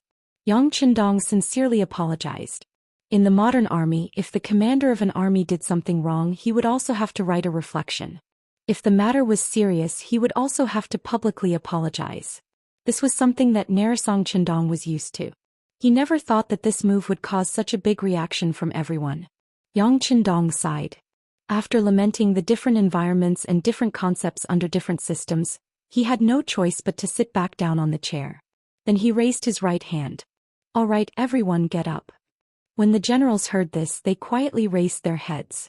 When they saw that Yang Qindong had returned to his chair, they all let out a long sigh and got up from the ground. But at this moment, everyone lowered their heads. In their opinion, if the king admitted his mistake, could it be that they were not in the wrong? Why didn't anyone question the authenticity of Turpan's surrender before? Were they too careless and arrogant? As if reading everyone's thoughts, Yang Qindong handed the telegram to Beta Persei beside him. "Show it to the generals and they'll know what's going on." The telegram contained detailed information and the reason for the attack this time, which was better than Yang Qindong's explanation in 100 sentences. Sure enough, after the generals read it, they all showed a look of realization. Obviously, in their opinion, it was very difficult for a mutiny to happen. And now that it happened, they could only blame their bad luck. Now that everyone knows the reason, let's talk about your opinions. After the telegram was passed around and returned to Yang Qindong's hands, he looked at the generals and asked aloud. After knowing the cause and effect, the generals quickly made a decision in their hearts. Immediately, the 1st Cavalry Division's division commander Tian, who was the first to stand up. "Teacher, in my opinion, since their new king has declared war on us, then we don't have to be polite. We'll just send our troops to fight. Our 1st Division is willing to be the vanguard and take down as many as possible to avenge our dead comrades." Tian, who took the initiative to ask for battle, but in the eyes of the other generals, they were unwilling to comply. After Na Raizong reacted, he immediately stood up and said, "My king, the ones who were injured are our Mongolian cavalry. Please give this opportunity to take revenge to us. 6th young master, please give the mission to our new army. I promise to take it down in 3 days at the latest." The new army's commander Suhi stood up and said, "Give it to our Far Eastern Army's 1st Cavalry Division. We can take it down in 2.5 days. Division Commander Dai Kwa also stood up and said, "Give it to us." In an instant, all the generals stood up and requested to be the vanguard. They wanted to take down 8 Mile and avenge their dead comrades. What was the morale of an army? This was the morale of an army. When everyone requested to be the vanguard, this kind of morale reached its peak. Once someone was allowed to be the vanguard, they would definitely give 100% of their effort and perform 120% of their best. At this time, if Yang Qindong gave the order, the siege would definitely be twice the result with half the effort. But, however, Yang Qindong still shook his head. Not for anything else, but he was very clear about one thing. This time he brought all the cavalrymen. If he let the cavalrymen attack the city, not only would the effect be worse, the losses would also be greater. This was not what he wanted to see. However, he couldn't use the cavalrymen. 8 Mile City had to be taken down no matter what. Just based on the fact that the enemy suddenly attacked and killed nearly 1,000 of his cavalrymen, he had to take revenge. Otherwise, how could he face his generals and intimidate the enemy? Beta Persei, when will the fourth Master Lu arrive? Yang Qindong asked Beta Persei, who was beside him. Beta Persei was still thinking about which army the young master would send out when he suddenly heard this question. He was stunned for a moment, but he still instinctively replied, "The fourth Master Lu is transporting supplies at the back. They will only arrive at the camp tomorrow morning. Then we will wait for the fourth Master Lu to arrive. This time I want to let them know what is the meaning of blood for blood. I want to let them know what kind of serious consequences they will face if they dare to set a trap for our 5-star army." Yang Qindong's voice was sonorous and powerful as he spoke. Under normal circumstances, Yang Qindong wouldn't do anything to ordinary people. Even if he didn't like this race very much, once they were conquered by him, they would become his people. There was no problem in protecting them a little. However, this time Turpan's actions angered him. He decided to use artillery to attack the city tomorrow. When the time came, whether it was soldiers or civilians, they would all be baptized by artillery fire. This method was indeed somewhat heavenly, but these people weren't Han civilians. If they wanted to blame someone, they could only blame their new king Hardenbarter. Yang Qindong didn't agree to any of the general's requests. Instead, he wanted to wait for the fourth Master Lu to arrive before starting the battle. This made everyone somewhat dissatisfied, but at the same time they couldn't say anything. After all, who could compete with the Cold Vanguard army in a siege battle? Of course, it wasn't that no one had any opinions about this. For example, the commander of the Far Eastern Army's 1st Cavalry Division, Dai Qua, was somewhat puzzled. He had joined the Far Eastern Army when it was formed and had always been working under Qinbo. Because of his exceptional strength and intelligence, he was promoted as an exception. This kind of person was somewhat arrogant. In addition, he didn't know much about the 5-star army, especially the Cold Vanguard army, which was why he was dissatisfied. However, seeing that no one objected, he thought to himself, "All right, then let's see how this fourth Master Lu performs tomorrow. If they can't do it, I will definitely stand out and fight this battle well. This will also make the Far Eastern Army famous." Yang Qindong didn't know what Dai Qua was thinking. Even if he knew, he wouldn't care too much. He had absolute confidence in the fourth Master Lu. Don't lose 8 Mile City. After a wave of arrows killed nearly 1,000 enemies, the 5-star army retreated. Shirigan's expression didn't relax. Instead, he became even more nervous. He ordered the soldiers to go up the city walls and prepare kerosene, pillows and boulders. He was waiting for the 5-star army to attack the city. He only had 20,000 soldiers, so he didn't have much confidence. He only hoped that the new king Hardenbarter would be able to bring his troops over as soon as possible. On the city walls, all of the Turpan soldiers were waiting. Many of them were so nervous that they were covered in cold sweat. However, in the 5-star army's camp 5 miles away, it was a relaxed scene. The cooks were cooking.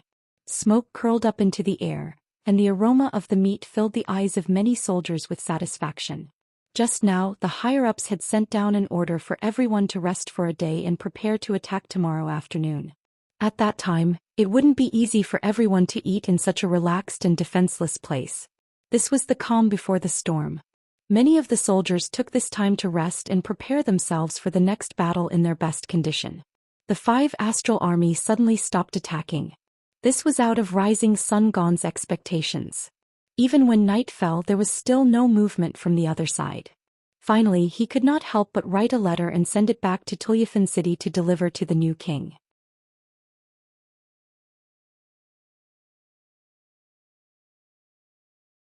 Chapter 1204. By the time he received the letter, it was already noon of the second day. It took 2 fast horses to deliver the letter. Hardenbarter, who was wearing the king's robes, nervously opened the letter. What he was most worried about was the 5-star army attacking the city. Daiqin, who was standing beside him, also felt the same way about Hardenbarter's worries. When he saw that the letter was opened and the new king was stunned, he couldn't help but feel even more nervous. He carefully asked, "Your Majesty, did something go wrong?" Hardenbarter didn't reply to General Daiqin's question. He was still stunned. When he was asked a second time, he finally handed the letter over. "General, look at it yourself. Qin took the letter with a trace of nervousness. After carefully reading it, he couldn't help but laugh. Good news, good news. King, the 5-star army didn't dare to attack the city after suffering a loss. From this, we can see that they aren't as strong as the rumors say. As long as we can defend the city and wait for our reinforcements to arrive, we can definitely keep them out of the city. This way our country will be safe. At that time, when the other countries come to help, it will be time for us to fight back with all our strength. Qin's idea was indeed correct. Defend the city and not let the 5-star army attack. Then gather the forces of Ili Li Yi Erqiang and Wara's cavalry. They will have hundreds of thousands of soldiers. At that time, their military strength will exceed the enemy's and their supply lines will be much closer. This way their chances of victory will be much higher. After a bout of laughter, Qin noticed that the new king was still frowning. Confused, he asked, King, this is good news. Why aren't you unhappy? Well, I feel that something is wrong. How can the 5-star army, which is able to defeat the great Ming dynasty and even the cavalry of the grassland who are the best at fighting, be so weak? Do they still have some kind of plan? Harden Barter was indeed one of the kings who established Turpan's strength. He was able to see the problem on the spot. However, General Qin didn't agree with his idea. Your Majesty, don't worry. No matter what kind of strategy they have, as long as we don't let them attack and lose 8 li, then they won't be able to use any ability. At that time the initiative will be in our hands. Won't we be able to do whatever we want? Of course, if your Majesty is worried, I am willing to immediately rush to your aid. Hearing that Qin was willing to send reinforcements now, Harden Barter's face looked much better. Okay, then I'll have to trouble you. But we only prepared 30,000 soldiers, is that enough? That's enough. 30,000 plus the 20,000 defending the city. That's a total of 50,000 soldiers. That's enough to last for 10 days to half a month or even longer. At that time the reinforcements from other countries will arrive as well. There won't be a problem, Qin said confidently. These words gave Harden Barter a lot of confidence. He nodded happily and said, all right, then this king will give you the tiger seal. General, don't worry, this king will immediately urge the other countries to send reinforcements. Your Majesty, I will go and prepare now. We will be able to lead the troops out in the afternoon, Qin said excitedly. However, he didn't know what kind of opponent he was about to face. What he didn't know even more was that right now, 8 Li was about to face hell on earth. Yesterday Yang Qindong gave the order that when the 4th Division arrived, they would immediately attack. When the order was given out, Ling Daqiang, who was escorting the supplies at the back, felt like grass had grown in his heart. He couldn't wait to get to 8 Li's city walls. Come, call the regimental commanders for a meeting. Ling Daqiang, who couldn't suppress the excitement in his heart, finally couldn't hold it in anymore and called for the 4 regimental commanders. Very quickly the 1st Regiment Commander Gao Xiang, the 2nd Regiment Commander He Wen, the 3rd Regiment Commander Lu Zheng, and the 4th Regiment Commander Yi Xingfeng hurriedly arrived in front of Ling Daqiang. Then the 4 of them looked at the commander with inquiring eyes. They didn't understand why he called for everyone to gather when they would be able to reach 8 Li's city walls tomorrow. Ling Daqiang didn't immediately speak. Instead he looked at the 4 regimental commanders. Seeing that they didn't know what was going on, he couldn't help but laugh. All right, there's no need to guess anymore. I'll tell you now. This is a good thing. As he spoke, Ling Daqiang took out the telegram he just received. The 4 regimental commanders quickly passed it around and read it clearly. Then the eyes of the 4 regimental commanders all lit up. The 1st Regiment Commander Gao Xiang said without hesitation, our 1st Regiment is the main force. This time, it will definitely be our 1st Regiment's turn to shine. Hey, you can't be like this. Every good thing goes to the 1st Regiment first. Our 2nd Regiment isn't satisfied. The 2nd Regiment Commander He Wen immediately expressed his opposition.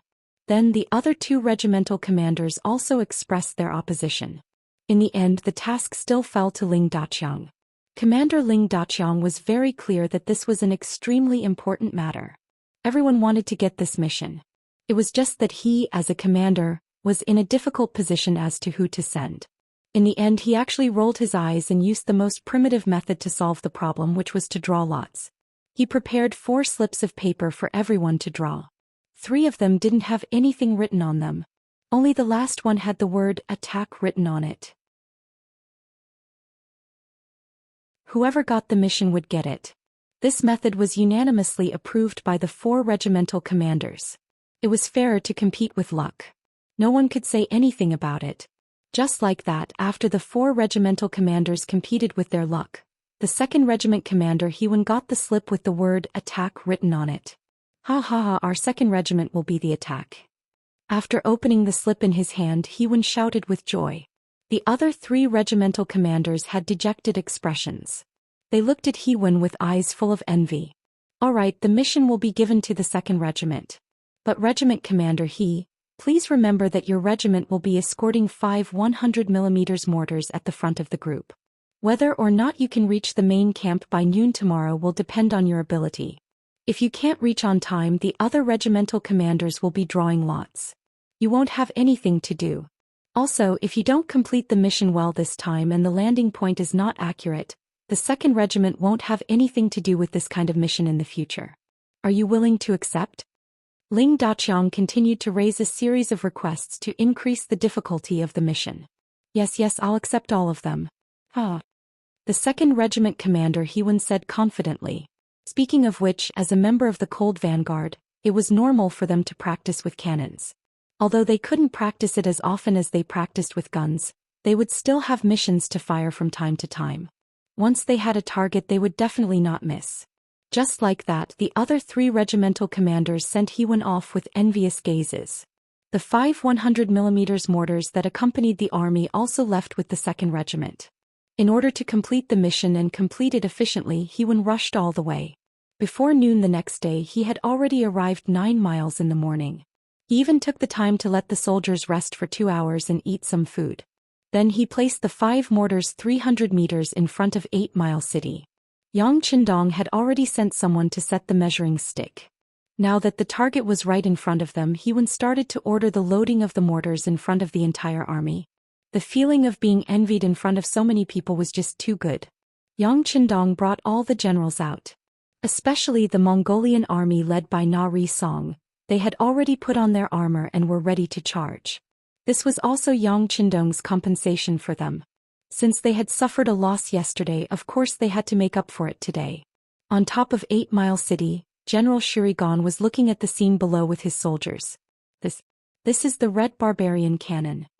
Because it was located in a remote area, the Rising Sun Gon had never really come into contact with this thing. However, they had heard that it existed. Now that they saw it in front of the city, they could not help but be shocked. Then they shouted at their soldiers, "Quick, find a place to hide, quick." Although he had never seen the power of the cannon, he believed that since the 5-star army had waited for so long, they would not hesitate when they attacked. Under Shurigan's shouts, the soldiers of Turkmenistan quickly found a place to hide. However, because they did not have enough knowledge, most of the soldiers only hid under the battlements. In his opinion, with the city walls as a defense, it was already safe enough. Regarding the reaction of the people on top of the city, Commander Hewan acted as if he did not hear anything. At this moment he was still meticulously completing his actions. He ordered his men to adjust the measuring stick and make the necessary preparations. The cannon was being prepared in an orderly manner. Commander Hewan acted as if he did not hear the reaction of the Turkmenistan soldiers below the city gates. This was because he knew that once the cannons were fired, it would be difficult to say where he would be safe. Therefore, whether he hid or not, or where he hid, would be the same. The 5-star army was waiting in formation, especially the Mongolian cavalry led by Na Ri Song. Although Yang Qindong had said that they could only attack after half an hour of bombardment, he was still fully prepared. The sun hung high in the sky, and from time to time a cold wind would blow, but at this moment many people no longer felt anything. Everyone's attention was focused on the 5 pitch-black iron blocks at the front. They were waiting to see how powerful they would be next. Among the cavalry, it was not that no one had seen the power of cannons before. However, most of them had only seen cannons firing 1 round at a time. Not many of them had seen 5 cannons firing at the same time. The result was not something they could imagine. Everything that was about to happen next made them not even want to blink. They were afraid that they would miss something.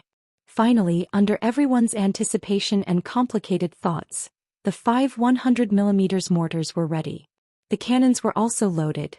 They only needed to wait for the final order to fire 5 rounds.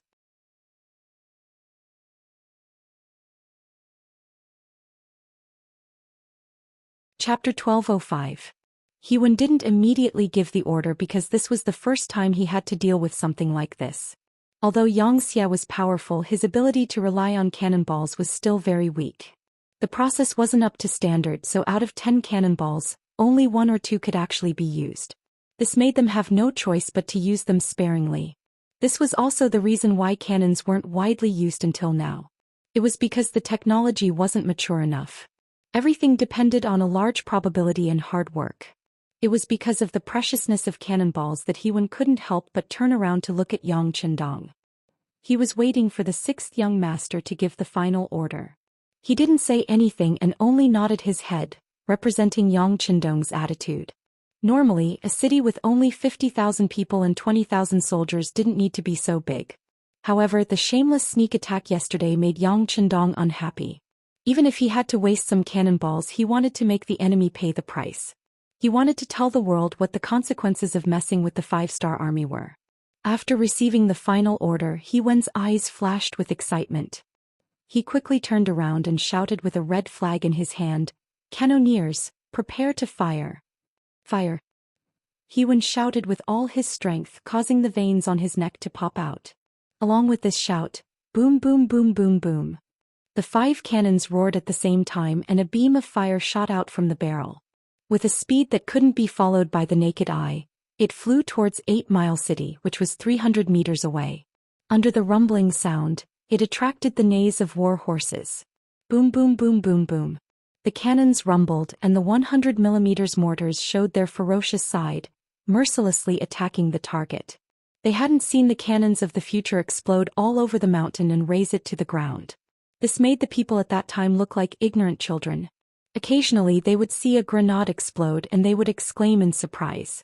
In the eyes of such people, the power of the 100mm mortar was as terrifying as the nuclear bomb tests of the later generations. This was especially so when the mortar landed below the city wall and instantly blasted a large hole in it. Many people were dumbfounded and revealed looks of disbelief. There were also countless people who kept rubbing their eyes at that moment.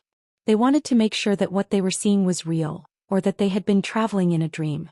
Compared to the shock and doubt of these people, the Turpan soldiers and civilians who were the ones being attacked felt the reality of the situation. When the cannonballs whizzed over their heads or exploded beside them, cries and curses could be heard all over the place. Houses collapsed in an instant, stones flew everywhere, shops burned, and severed limbs suddenly appeared on the streets. When fresh and bloody flesh was thrown everywhere, it was like hell on earth. In the next second, no one knew where the cannonball would land. It was like the sword of Damocles hanging over everyone's head, making them feel nothing but fear.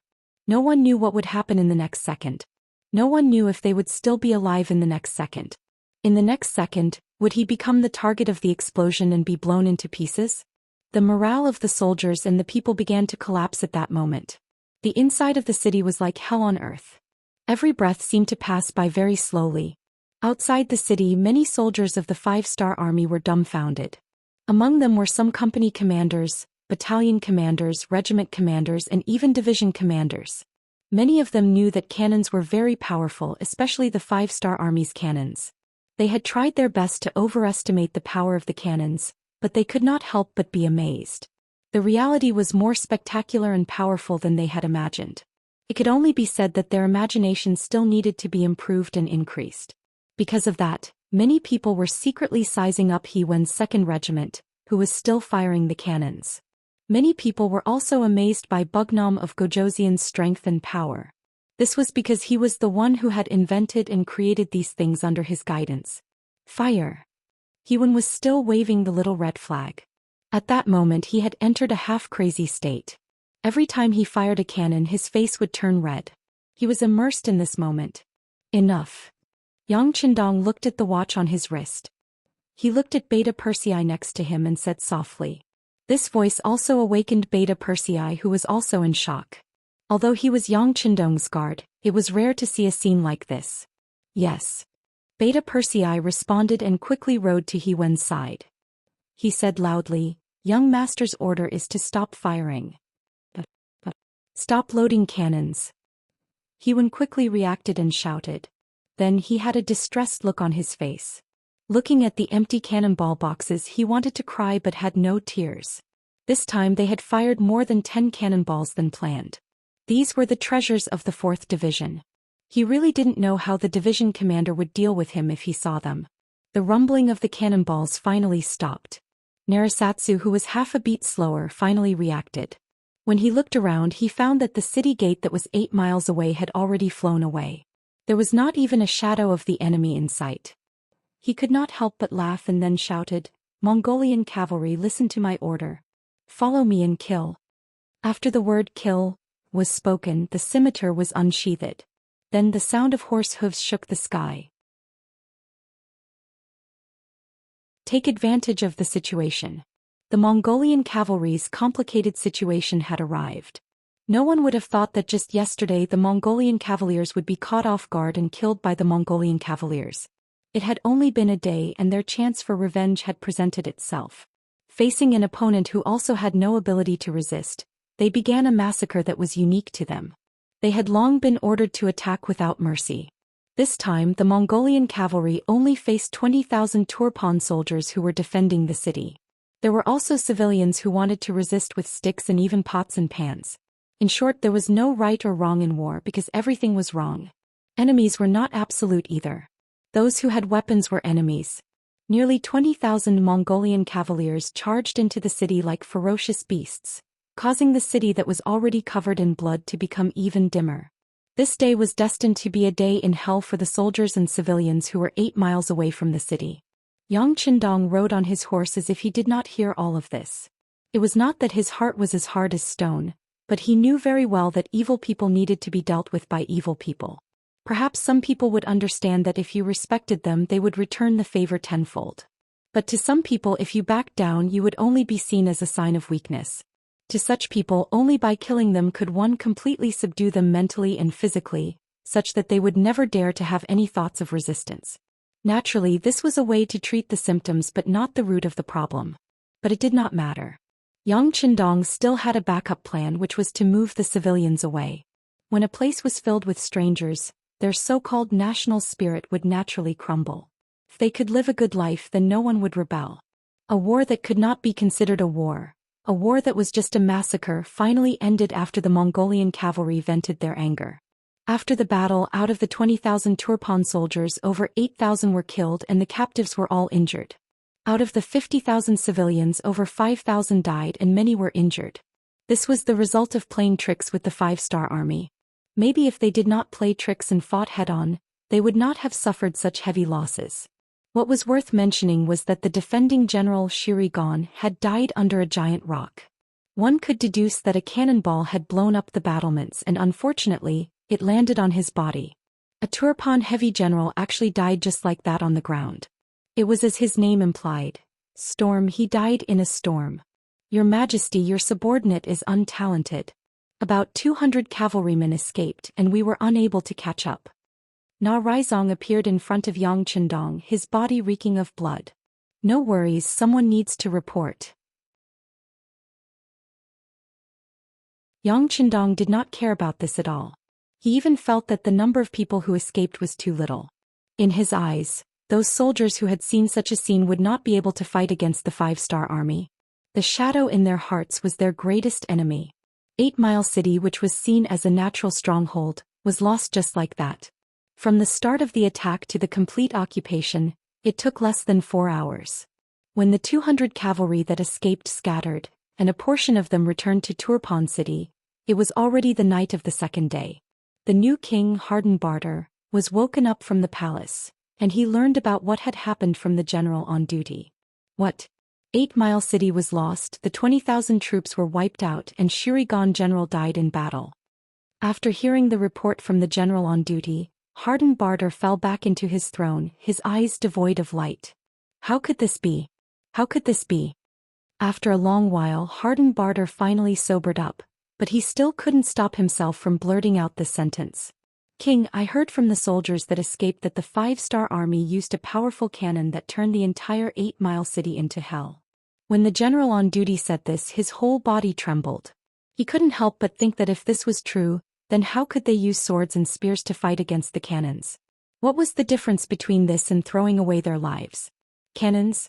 Powerful cannons? How is this possible? This king has also heard of the Great Ming's Divine Machine Battalion, but it was not that powerful. Hardened Barter asked in disbelief.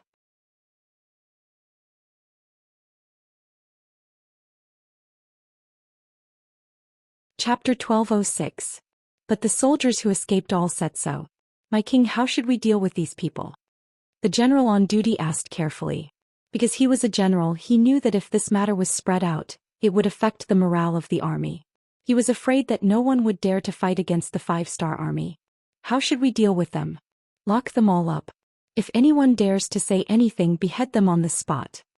Hardened Barter was indeed an ambitious person. He quickly thought of the crux of the matter and revealed a ferocious look to the general on duty. Understood, my king. The general on duty nodded and went out to handle the matter. In fact, he wanted to say that it wasn't just these people who escaped. There were also some soldiers who ran away who didn't know where. He was afraid that the news couldn't be hidden. However, he didn't dare to say anything because he was afraid of Hardened Barter's gaze. He was afraid that his king would let him handle this matter. Wouldn't that be asking for trouble? The general on duty was right. At this time, the news couldn't be hidden anymore. This was because the soldiers who escaped were already terrified. When they escaped, some of them randomly chose a direction and ended up in different cities. This news spread along with these people. However, this wasn't the most depressing thing. What really made the Turpan kingdom unable to bear was General Daiqin, who had already led 30,000 troops to battle. While he was on his way to the city of Bali with 5,000 cavalry and 25,000 infantry, they met with the new army of the Third Army, which was marching towards Turpan. When the scouts from both sides met, there was naturally a bloody battle. Then the news spread back to each side. Suhi was leading the new army of 20,000 people on the road when he suddenly heard the scouts say that there was a foreign race army ahead. There were about 30,000 of them and most of them were infantry. This news made Suhi's body shake and he was very excited. Since leaving the Liaodong region, Suhi and the new army had been hurrying along. They didn't even fight a decent battle. Even when they were outside the beginning city, they were merely chasing after the enemy. This made him feel stifled. Yang Qindong trusted him so much that he brought him wherever he went, but his contribution was too small. Just as he was vexed and thinking about how to achieve great things in Turpan, the opportunity finally came. Inform all divisions to launch a fierce attack in company units. The two armies had suddenly met, and there was no time to prepare a battle plan. However, Suhi trusted his officers. He believed that they would not fail their mission and inflict heavy losses on the enemy. Although such an encounter came very suddenly, the new three armies had already undergone the corresponding training. At this moment, it was the time for them to display their subjective initiative. What mattered was which officer reacted faster, and the rewards would naturally be greater. He had been by Yang Qindong's side for many years and had fought with his opponents for a long time. He had seen all kinds of situations and had made all kinds of preparations. None of this was a problem. The new army had such confidence. But in comparison, Daiqin didn't have such ability. This didn't mean that Daiqin's commanding ability wasn't good, but that the reaction of his soldiers was much worse. When the scouts at the front sent news that they suddenly met the 5-star army 10 miles ahead, Daiqin's first reaction was that it was impossible. Could be said that he was unlucky. Because he was traveling on the official road, he didn't encounter a single deserter who was scared out of their wits. Naturally, he didn't believe that there would be a large number of 5-star army in the hinterland of Turpan. 8 Mile City was guarded by the Rising Sun Gon and 20,000 elites, so it couldn't be broken through so easily. It must be a small group of the 5-star army that charged in from who knows where. This was Daiqin's first reaction. But out of caution he ordered the army to stop moving forward. He would personally bring 5,000 cavalry to see what was going on. In Daiqin's mind, the 5-star army wouldn't have too many people. With him leading 5,000 cavalry, it would be enough. Even if they really encountered a large number of enemy troops, he would still have the chance to retreat and form a defensive line. At that time, as long as he could hold the enemy here and then ask for reinforcements from the king, he could even launch a pincer attack with the Rising Sun Gon general. This would deal a heavy blow to the 5-star army and make a great contribution. To be able to think of such a plan in such a short time, Daiqin could be considered a qualified general. But he neglected two important points. First, the so-called pincer attack only had one side left. This meant that this plan wouldn't work. Second, not only were his opponents strong, his 30,000 troops couldn't compare to them. It had been more than 10 years and the Turpan kingdom had not had any wars with the outside world. Their army had been living too comfortably. Although the training had been carried out before when they encountered one of the elites under Yang Qindong's command, the new Third Army, it was naturally not enough. Not many people could predict the outcome of a battle before it even started, much less when General Daiqin was still so confident. He brought 5,000 cavalry and charged out first. They were ferocious like a dragon coming out of the sea. Under the envious gazes of the 20,000 infantry, the 5,000 cavalry charged out. Half of the 30,000 Turpan soldiers were new soldiers that joined in recent years. A complete conscription system was one of the most important military reforms in Turpan. In history, it was because they were one step ahead of other countries that the strength of their army was maintained at a very high level. The soldiers were old and needed to be replaced, or they were injured and were not suitable for prolonged battles. Furthermore, the country valued the soldiers and the corresponding policies improved, so the status of soldiers in the Turpan kingdom was not low. Because of this, many young people were attracted to join the army. More than half of the soldiers were young people who yearned for glory. It was said that a soldier who didn't want to be a general wasn't a good soldier. These people came because of this. The way to fulfill this wish was to enter the battlefield and kill the enemy. This was an advanced method of replacing soldiers. Even now, Yang Qindong didn't dare to try it. This was all because his goal was too big. He needed more experienced soldiers. If he eliminated all of them, he wouldn't have the time to train more new soldiers to fight and win. Turpan did it. One had to admit that they were very bold. However, this also had a fatal flaw. A soldier who had never seen blood would forever be a new recruit. They would not be able to understand the cruelty of the battlefield, nor would they understand how important it was to maintain a balanced mentality in this life and death situation. And now it was time for the 5-star army to teach them a lesson. When the 5,000 cavalrymen walked past the new recruits with envy, they suddenly retreated. Just like when they left, the 5,000 cavalry were still 5,000 cavalry. But the difference was that they didn't have the high spirits from before. Instead, they were in a sorry state. If one had to use an idiom to describe it, it would be that they were like birds startled by the twang of a bow. Among them, the one who ran the fastest was the role model of many of the new soldiers, General Daiqin. Daiqin was originally full of confidence, but not long after he charged out, he saw the 5-star army cavalry covering the sky and earth. Especially when the enemy used companies as a unit, and each company had a bright 5-star flag. At that moment, it was as if the entire sky was dyed red. Daiqin's pride instantly disappeared, and what replaced it was fear, and finally he turned around and left. On such a battlefield, he could no longer analyze how many enemies there were. However, he knew that if he really led 5,000 cavalrymen into battle, it would be equivalent to sending lambs into a tiger's den. In the end, not a single one of them would be able to escape. How is this possible? There are so many enemies. What is Shirigan doing? Why didn't he report it? Why? As he retreated, he kept cursing Shirigan. Completely unprepared, Daiqin was caught off guard. Facing the powerful new army, his confidence was gone. All he could think of was to retreat. To put it bluntly, it was to escape. One soldier was fearful while the general was fearful. When the main commander had his fear embedded in his bones, it was easy to imagine how this battle would continue. There was no hope of winning this battle. The 5,000 cavalry returning so quickly gave the 25,000 infantry a lot of confusion. Some of the old soldiers who had participated in the war had a bad look on their faces.